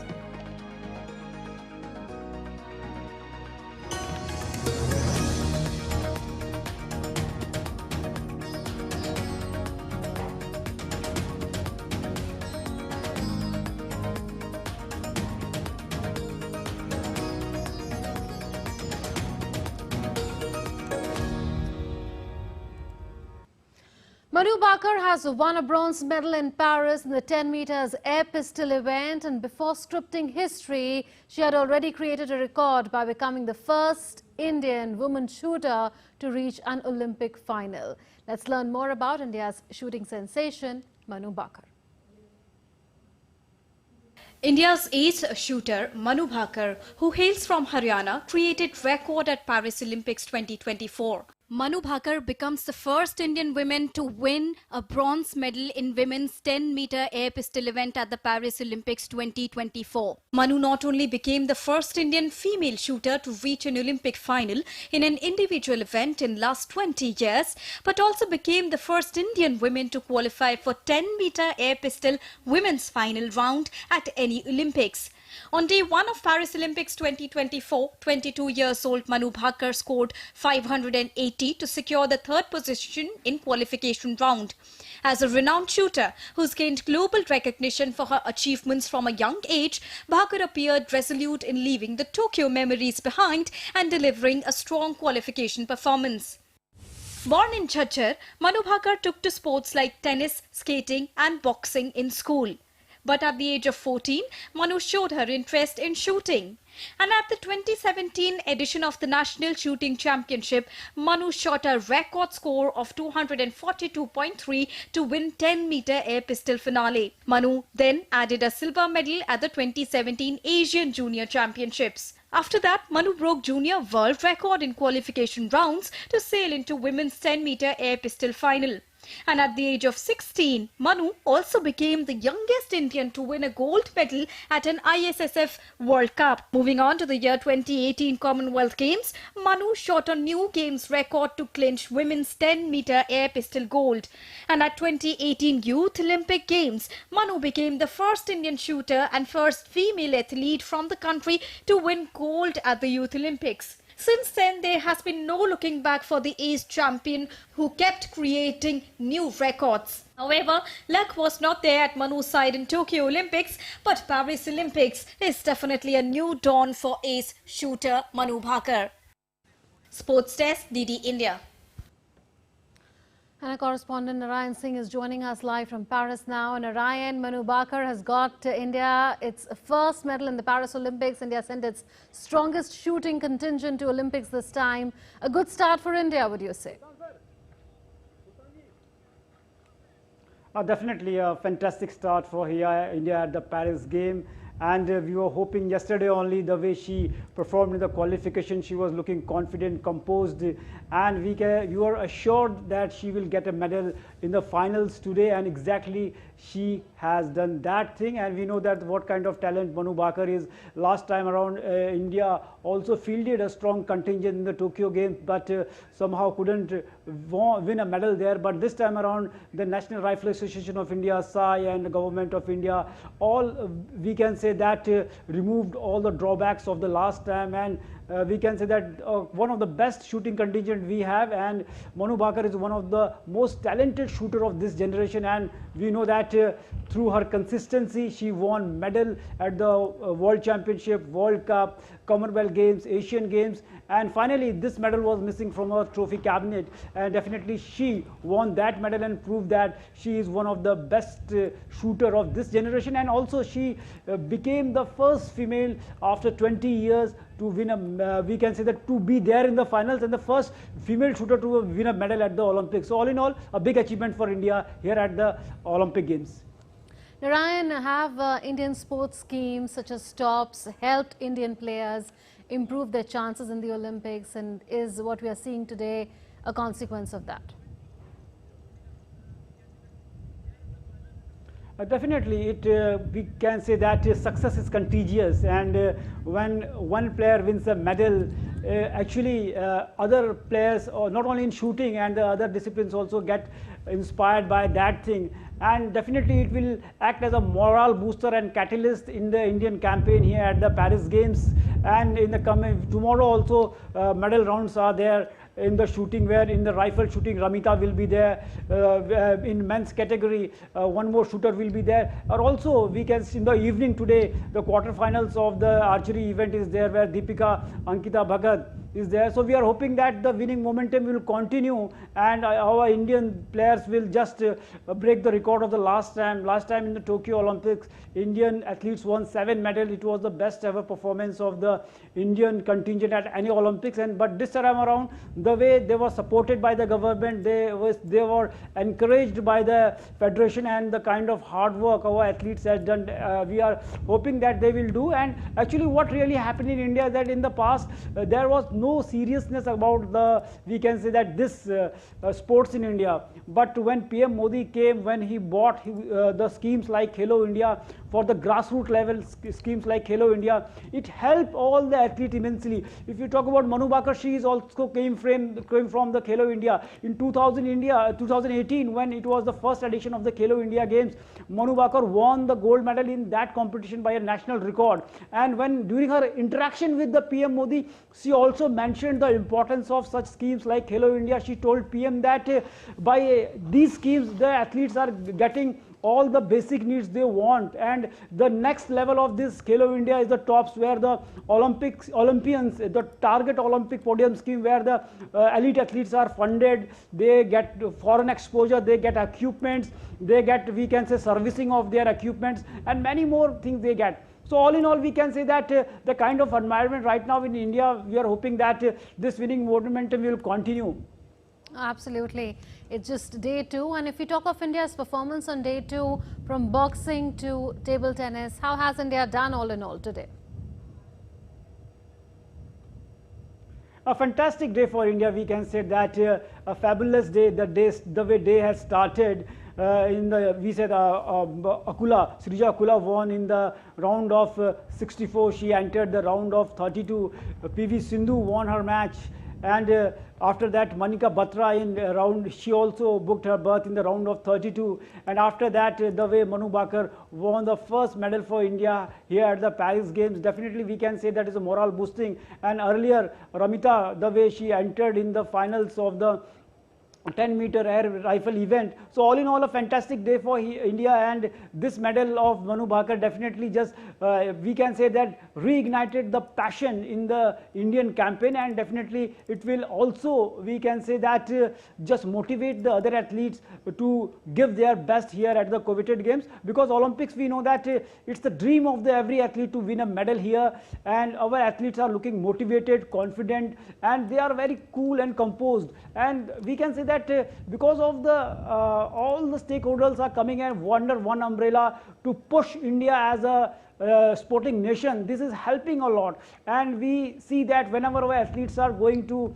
mega events, our PM Modi interacts with them. He just encourages them, not only in their wins, but when they lose their match, then also our PM Modi talks to them, encourages them. If you take a look in the past, when India lost the semi-final match against Belgium in the hockey Olympics tournament, then PM Modi called them, and after 24 hours, India again won the bronze medal match against the mighty Germans, and after a long game, India won a medal in the hockey. So this time around, we can say that when PM Modi interacted with our athletes, he gave many tips. Especially, he talked about the sound sleep before a big match, before a mega tournament. So our athletes are working on that, and right now there is a more than 13-member doctors team, the specialists, sports doctors are there at the athlete village. They are monitoring our athlete. Also, there are the sleep therapists. There are recovery doctors who help the athletes to recover when they practice, when they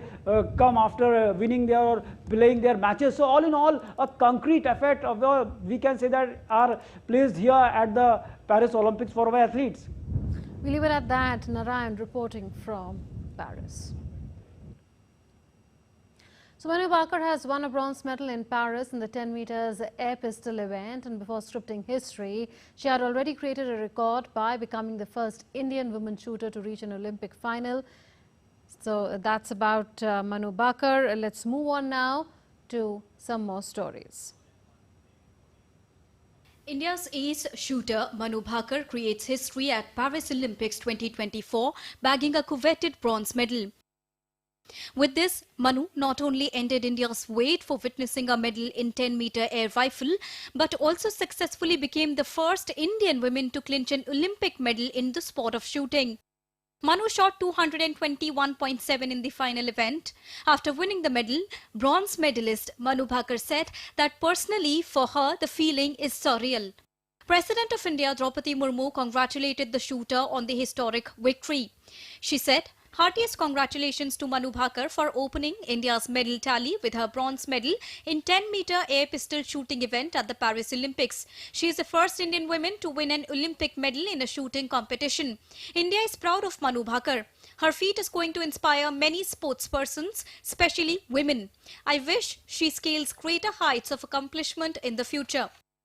Prime Minister Narendra Modi also extended best wishes to Manu Bhaker, calling this a historic medal. In a post, he said, "A historic medal, well done Manu Bhaker for winning India's first medal at Paris Olympics 2024.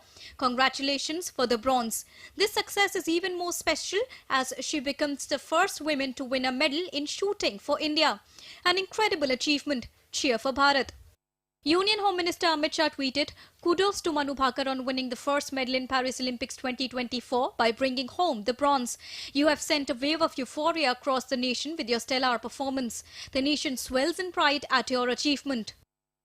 Manu's family back in Haryana celebrated this grand victory and exchanged sweets. This is very big and motivating for Indian contingent. First medal is always motivating. So we can say that Manu initiated the first step, and rest of Indian contingent will do very good, even better. And I will say thank you to all who contributed this medal. Especially I will go for like the federation, then coach Jaspal, then national coaches, then OGQ, sports ministry, and lot of physio and others which are beyond your tables you cannot normally see. So lot of persons involved to get that type of achievement. India's shooting squad at Paris Olympics has been the strongest this time, and with this will be the second consecutive Olympics where India's medal account is being opened by a female athlete. Sports Desk, DD India. India's Prime Minister Narendra Modi has urged citizens to cheer for Bharat at the ongoing Paris Olympics. He also asked countrymen to promote local products and expressed pride in Charaideo Moidam being recognized as a World Heritage Site. More in this report. India's Prime Minister Narendra Modi shared his thoughts in his monthly radio program Mann Ki Baat on Sunday. PM Modi said that at present the Paris Olympics is in the spotlight all over the world as it gives our players a chance to hoist the tricolour flag on the world stage and do something for the country. इस समय पूरी दुनिया में Paris Olympics छाया हुआ है। Olympics हमारे खिलाड़ियों को विश्व पटल पर तिरंगा लहराने का मौका देता है, देश के लिए कुछ कर गुजरने का मौका देता है। आप भी अपने खिलाड़ियों का उत्साह बढ़ाइए। Cheer for Bharat. Prime Minister Narendra Modi expressed pride that Assam's Moidam being included in the UNESCO World Heritage Sites. It will be the 43rd site of India in the list and the first from the northeast. Assam के चराईदेव मैदान को UNESCO world heritage site में शामिल किया जा रहा है। इस लिस्ट में यह भारत की 43वीं लेकिन नॉर्थ ईस्ट की पहली साइट होगी। चराईदेव का मतलब है shining city on the hills, यानी पहाड़ी पर एक चमकता शहर। ये अहोम राजवंश की पहली राजधानी थी। Speaking about the handloom industry, PM Modi called upon people to upload their images with local products on social media with the hashtag #MyProductMyPride to promote local products. निजी कंपनियां भी AI के माध्यम से हैंडलूम उत्पाद और सस्टेनेबल फैशन को बढ़ावा दे रही है। मुझे ये देखकर भी अच्छा लगा कि बहुत से लोग अपने यहाँ के ऐसे लोकल प्रोडक्ट्स को पॉपुलर बनाने में जुटे हैं। आप भी अपने लोकल प्रोडक्ट्स को #MyProductMyPride के नाम से सोशल मीडिया पर अपलोड करें। आपका ये छोटा सा प्रयास अनेकों लोगों की जिंदगी बदल देगा। PM Modi also expressed delight that a large number of people are connecting with the Ek Ped Maa Ke Naam campaign. PM Modi called upon people to join this campaign and take a selfie and post it on social media. Prime Minister Narendra Modi raised concerns over the drug abuse in the country, saying that the government is taking effective steps to fight it. Bureau Report, DD, India.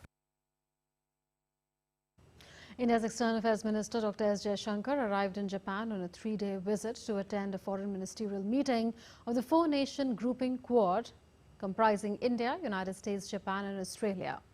Beginning his visit, the minister unveiled a bust of Mahatma Gandhi in Tokyo, paying homage to the father of the nation. Jaishankar said that solutions don't come on the battlefield and that this is not the era of war.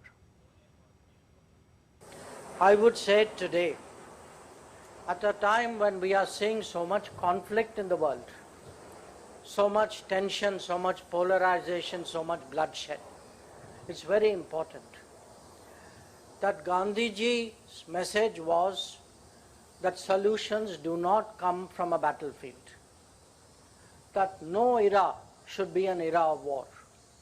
And that message applies today as much as it did 80 years ago. The External Affairs Minister will hold discussions with his counterparts from Australia, Japan and the United States on the 29th of July. The meeting is expected to lay the ground for the Quad leaders summit to be held in India later this year. The Quad ministers will exchange views on developments in the Indo-Pacific region, other regional and international issues, and review progress on Quad initiatives and working groups. The last meeting of Quad took place in New York in September 2023. India's Minister of External Affairs, Dr. S. Jaishankar, met U.S. Secretary of State Antony Blinken. On the sidelines of the ministerial meet, India's minister highlighted the bilateral agenda progressing steadily and had a wide-ranging discussion on regional and global issues. Dr. Jaishankar said he looked forward to the Quad meeting on Monday. Japanese Foreign Minister Yoko Kamikawa met with U.S. Secretary of State Antony Blinken ahead of the 2024 U.S.-Japan Security Consultative Meeting or 2+2 meeting on Sunday. The two will later be accompanied by Japanese Defense Minister Minoru Kihara and Secretary of Defense Lloyd Austin to hold talks to deepen bilateral defense ties. Japanese Defense Minister Minoru Kihara separately had a trilateral meeting with visiting South Korean Defense Minister Shin Won-sik and U.S. Secretary of Defense Lloyd Austin on Sunday to sign a treaty to enhance security ties between the three countries. Still to come on this edition of DD India Live. After pounding Taiwan and the Philippines, Typhoon Gaemi lashes China, triggers a landslide. Enormous wildfire spreads across parts of Northern California.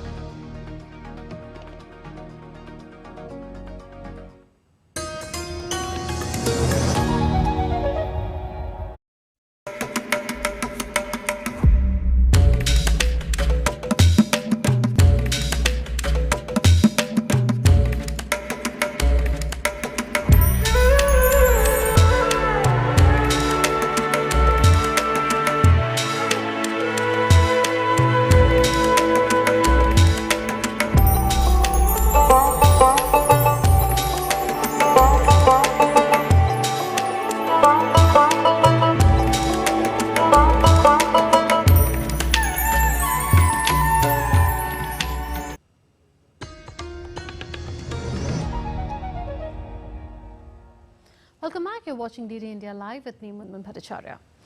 Israeli aircraft carried out multiple strikes on Hezbollah terror, targeting deep inside Lebanese territory and also in southern Lebanon. Aerial footage released by the Israeli military showed strikes on targets said to belong to Hezbollah. The attack is a repercussion after Hezbollah launched a rocket on a football ground in the Israeli-occupied Golan Heights, killing 12 people, including children. On the other hand, the Lebanese government asked the United States to urge restraint from Israel. Meanwhile, on Sunday, Druze mourners in the Israeli-controlled Golan Heights attended a funeral procession in Majd al-Shams for the children and teenagers killed in the rocket attack. Israel on Sunday vowed to hit Hezbollah hard after rocket killed 12 on a football field. Israeli Prime Minister Benjamin Netanyahu has also ended his visit to the United States early and is expected to convene his security cabinet to discuss Israel's response. Israeli Defense Minister Yoav Gallant visited Mashhad al-Shams and said that Israel will hit the enemy hard.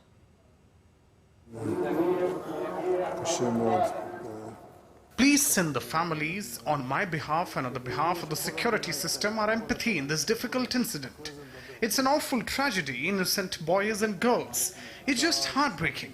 I told you Hezbollah is responsible and it will pay a price. U.S. Republican presidential candidate Donald Trump told an audience of cryptocurrency enthusiasts that Bitcoin was going to the moon and that he wanted the U.S. to lead the way. Trump addressed a cryptocurrency conference in Nashville on Saturday in an effort to court crypto enthusiasts ahead of the November elections. He vowed to make the U.S. the crypto capital of the world. During the campaigning, Trump urged people to vote judiciously as his opponent, Kamala Harris, is against crypto. Bitcoin is not threatening the dollar. The behavior of the current U.S. government is really threatening the dollar. The problem is that Kamala is worse than Joe. She's worse. And she's against crypto, by the way, and she's against it very big. So I just want to let you know, you got to get out. You got to get out and vote. In another rally in Minnesota on Saturday, Donald Trump said that Democrat presidential candidate Kamala Harris would destroy the country, criticizing her on issues ranging from public safety to immigration. Harris presidency means 4 more years of extremism, weakness, failure, chaos, and probably World War III. I really believe it. They have no, that's why this happened today in Israel. Shocking that it happened out of nowhere. A Trump victory will bring back leadership, competence, common sense, and strength to the Oval Office. That's what we had. We had no war. A massive park fire continued to burn near a forest ranch in California on Saturday. Thousands of firefighters were battling the rapidly growing wildfire after the blaze more than doubled in size in a 24-hour span. As per the California Department of Forestry and Fire Protection, the park fire had burned more than 350,000 acres north of the state capital, Sacramento, as of Saturday afternoon. The authorities said more humid air was expected in the region, potentially helping efforts to slow the spread of the fire. The fire destroyed 134 structures. Evacuation orders and warnings were issued for multiple communities in several counties. A landslide from Typhoon Gaemi has killed 12 people in southern China. The deadly typhoon hit China after flooding the Philippines and Taiwan. More than 150,000 people living in southeastern China were relocated to safer areas in anticipation of the storm. It comes after widespread flooding and landslide across Taiwan and the Philippines that killed 21 people. Emergency flood control and rescue work has been intensified in parts of China battered by heavy rainstorms. As Typhoon Gaemi continues to move further into central China, the authorities have upgraded emergency response measures. Chief ministers of BJP-ruled states made presentations on various development schemes going on in their states as the BJP's top leaders, including India's Prime Minister Narendra Modi, held deliberations with them over governance issues for a second consecutive day on Sunday. Union Ministers Rajnath Singh, Amit Shah and JP Nadda, who was also the national president of the party, were part of the meeting. The two-day Mukhyamantri Parishad began on Saturday. That's all in this edition of DD India Live, but do share your thoughts with us on the news of the day. For those on the go, you can get all the latest news and updates from India and across the world on the DD India mobile app. This app is available on both Android and iOS platforms. You can scan the QR code on the screen to download now. So we'll be back with more news as it breaks here on DD India. I'm Manu from all of us here in Delhi. Thanks for watching DD India Live. Namaskar.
Complex issues, hidden agendas, twists and turns, strategic games.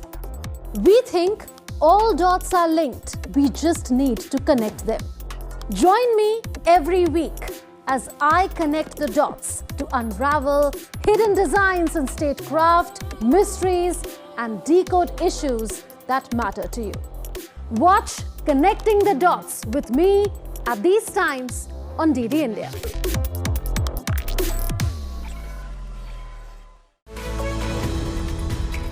We just don't bring you the news as it unfolds. We get to the heart of the matter. We don't just present facts, we demystify complex social, political and economic events. We break stories that shape the world's present and future because you deserve the truth. I am Tanvi Taneja from New Delhi. I'm Ollie Barrett from London. I'm Nick Harper from Washington, DC.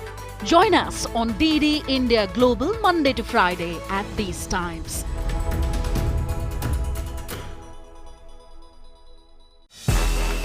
This summer, the world turns its eyes to Paris, and DD India brings you every heartbeat, every victory, and every story. Introducing our special coverage of the Paris Olympics. Experience the passion, the drama, and the triumphs. With exclusive reports, expert analysis, and up-to-the-minute updates. Join us as we bring the spirit of the Olympics to your screens. Get ready for the ultimate sporting extravaganza on DD India. DD India presents Champions Day Paris. Only on DD India. Every day at 6:30 p.m. IST, 1 p.m. GMT.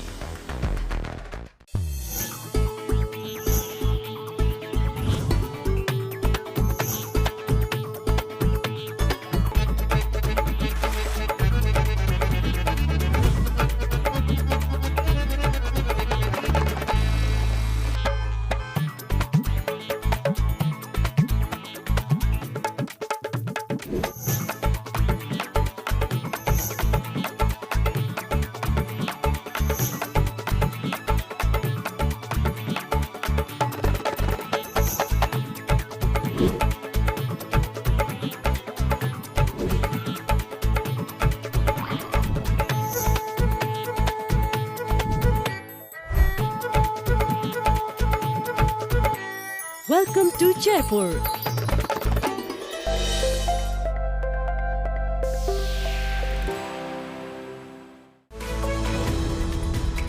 We just don't bring you the news as it unfolds. We get to the heart of the matter. We don't just present facts, we demystify complex social, political and economic events. We break stories that shape the world's present and future because you deserve the truth. I am Tanvi Taneja from New Delhi. I'm Ollie Barrett from London. I'm Nick Harper from Washington, DC.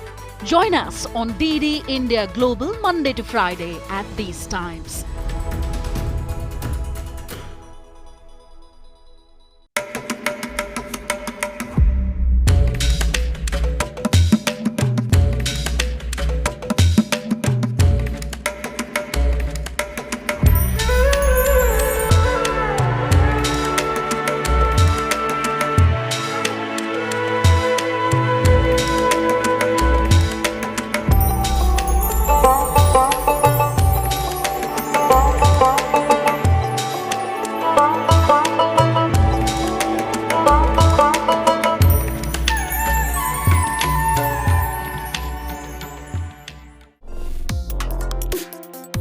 Complex issues, hidden agendas, twists and turns, strategic games.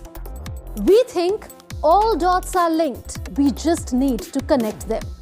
Join me every week as I connect the dots to unravel hidden designs in statecraft, mysteries, and decode issues that matter to you. Watch Connecting the Dots with me at these times on DD India.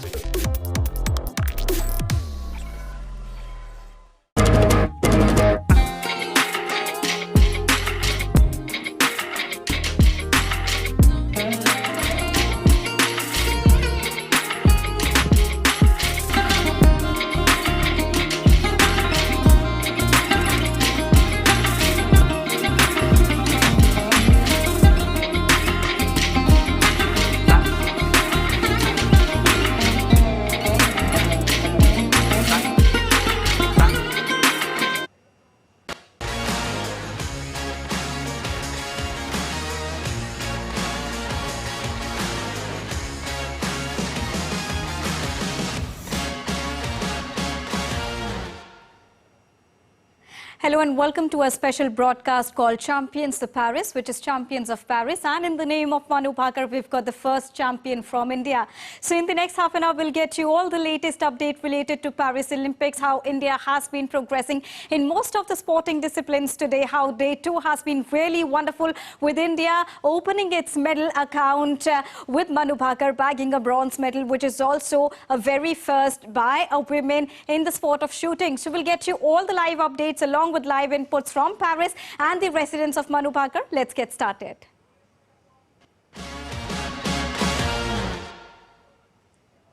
So Manu Bhaker scripts history bagging bronze for the country and also becoming the first ever Indian female shooter to bag an Olympic medal in the sport of shooting. Let's take a look at this report that tells you more about it.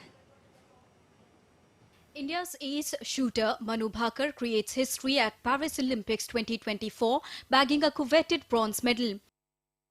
With this, Manu not only ended India's wait for witnessing a medal in 10-meter air rifle, but also successfully became the first Indian woman to clinch an Olympic medal in the sport of shooting.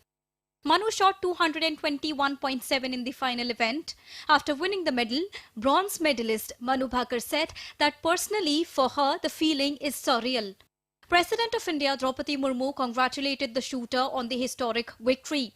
She said, "Heartiest congratulations to Manu Bhaker for opening India's medal tally with her bronze medal in 10-meter air pistol shooting event at the Paris Olympics. She is the first Indian woman to win an Olympic medal in a shooting competition. India is proud of Manu Bhaker. Her feat is going to inspire many sportspersons, especially women. I wish she scales greater heights of accomplishment in the future." Prime Minister Narendra Modi also extended best wishes to Manu Bhaker, calling this a historic medal. In a post, he said, "A historic medal, well done Manu Bhaker for winning India's first medal at Paris Olympics 2024. Congratulations for the bronze. This success is even more special as she becomes the first woman to win a medal in shooting for India. An incredible achievement. Cheer for Bharat." Union Home Minister Amit Shah tweeted, "Kudos to Manu Bhaker on winning the first medal in Paris Olympics 2024 by bringing home the bronze. You have sent a wave of euphoria across the nation with your stellar performance. The nation swells in pride at your achievement." Manu's family back in Haryana celebrated this grand victory and exchanged sweets. This is very big and motivating for Indian contingent. First medal is always motivating. So we can say that Manu initiated the first step, and rest of Indian contingent will do very good, even better. And I will say thank you to the all who contributed this medal. Especially I will go for like the federation, then coach Jaspal, then national coaches, then OGQ, Sports Ministry, and lot of physio and others which are beyond your tables you cannot normally see. So lot of persons involved to get that type of achievement. India's shooting squad at Paris Olympics has been the strongest this time, and with this will be the second consecutive Olympics where India's medal account is being opened by a female athlete. Sports Desk, DD India. And now it's time to bring you some interesting achievements and historic records created by Manu Bhaker through the help of this video wall that will tell you all about this new star who's emerged from Haryana. Well, this is not the first time that Manu Bhaker has created history. This is the biggest achievement so far, but before that also Manu has scripted history at many different occasions. So Manu has today scripted history by becoming the first ever female to win an Olympic medal in the sport of shooting, and especially in the 10-meter air pistol event. At the age of 14, Manu showed her interest in shooting, and this is how her journey towards this sport started. Not only this, at the 2017 National Shooting Championship, Manu shot a record score of 242.3 to win the 10-meter air pistol final. This was her first major achievement of her career. Not only this, Manu then added a silver medal at the 2017 Asian Junior Championship, which was yet another record for the star. And Manu Bhaker then went on, broke the junior world record in qualification rounds to sail into the women's 10-meter air pistol event. And moving on, talking about her another great achievement in the past is at the age of 16 when Manu became the youngest Indian to win a gold medal at an ISSF World Cup. So she's been creating and scripting history since the time she was just 14. At 2018 Commonwealth Games, Manu shot a new record to clinch the women's 10-meter air pistol gold medal. So this was back in the year 2018. And moving on, at the Youth Olympics also, we would remember the day when Manu Bhaker bagged a gold medal. This was in 2018 when Manu became the first ever Indian shooter and the first female athlete at that time also from the country to win a gold medal at Youth Olympics in the same event. So this is how Manu has been striding forward with all her prowess. Now, Indian government has also provided their best support to the athletes, not only Manu, but to the entire Indian contingent who are participating in the Paris Olympics. Talking specifically about shooting, a total of 96 foreign exposure trips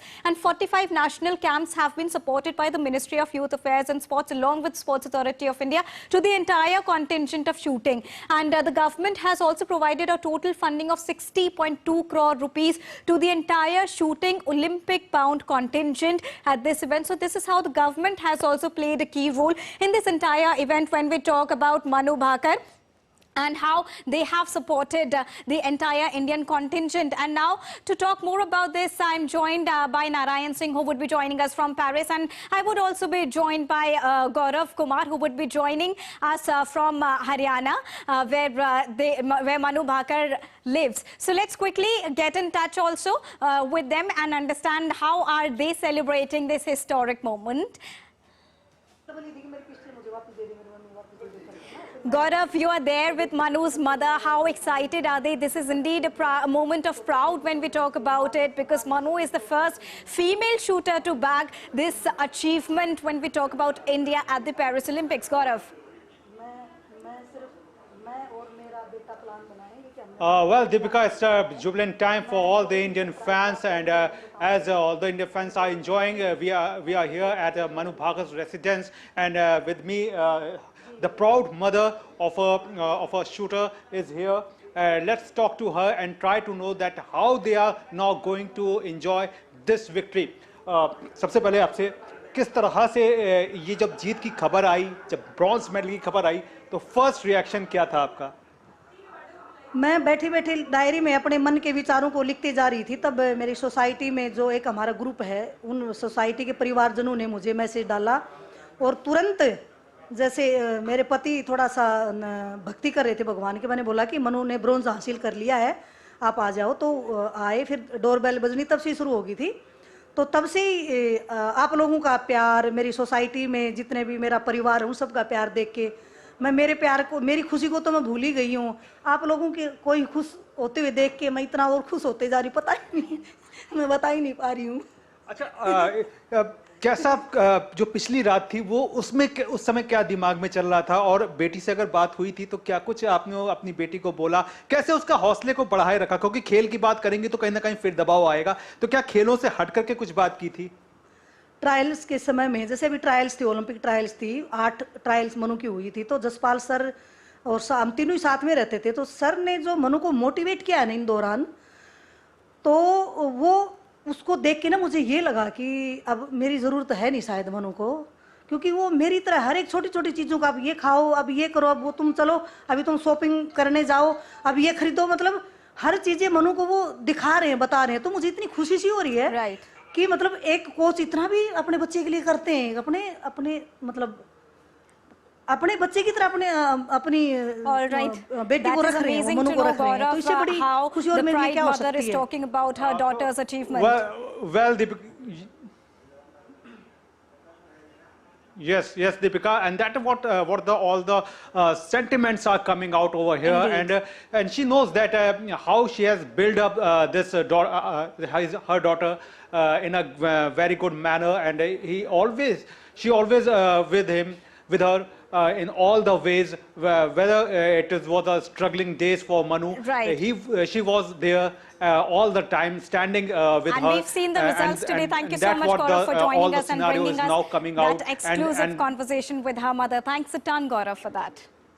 And now to discuss more on this, I'm joined by DD India correspondent straight from France, Narayan Singh joins us. Narayan, a very brilliant day when we talk about India at the Paris Olympics. On day 2, India has been progressing on many of the sports, be it table tennis or be it other sports, boxing as well. And Manu Bhaker, she's remained the star throughout the day. The spotlight is continuously on her. How would you define day 2 of India at Paris Olympics, Narayan? Definitely a superb day, a great day, a fantastic day, a successful day for the Team India here at the Paris Games. And we all know about the potential, about the talent of the Manu Bhaker, and the past also.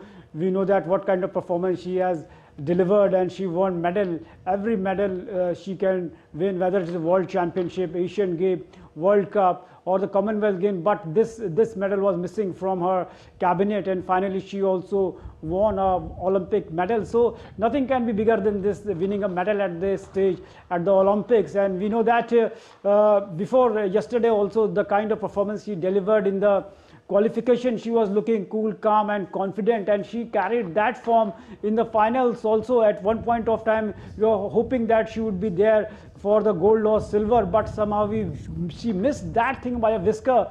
But all in all, a fantastic day, and we know that last time that it was not a fantastic, we can say, stay for the Indian team at the Tokyo Games. And after that, our shooters and federations, for all it was a learning curve. And from there, they again worked hard and choked out a plan. And they all worked on the, we can say that, where they were lacking. And this time around on the day 2 only, they won a medal. It shows that how, means the efforts of the National Rifle Association side and the kind of support they are getting from the system, especially the PM of the country talks to our athletes, interacts with the athletes. And in that interaction, when before going to the Paris Games, what she said, it was very important. We know that.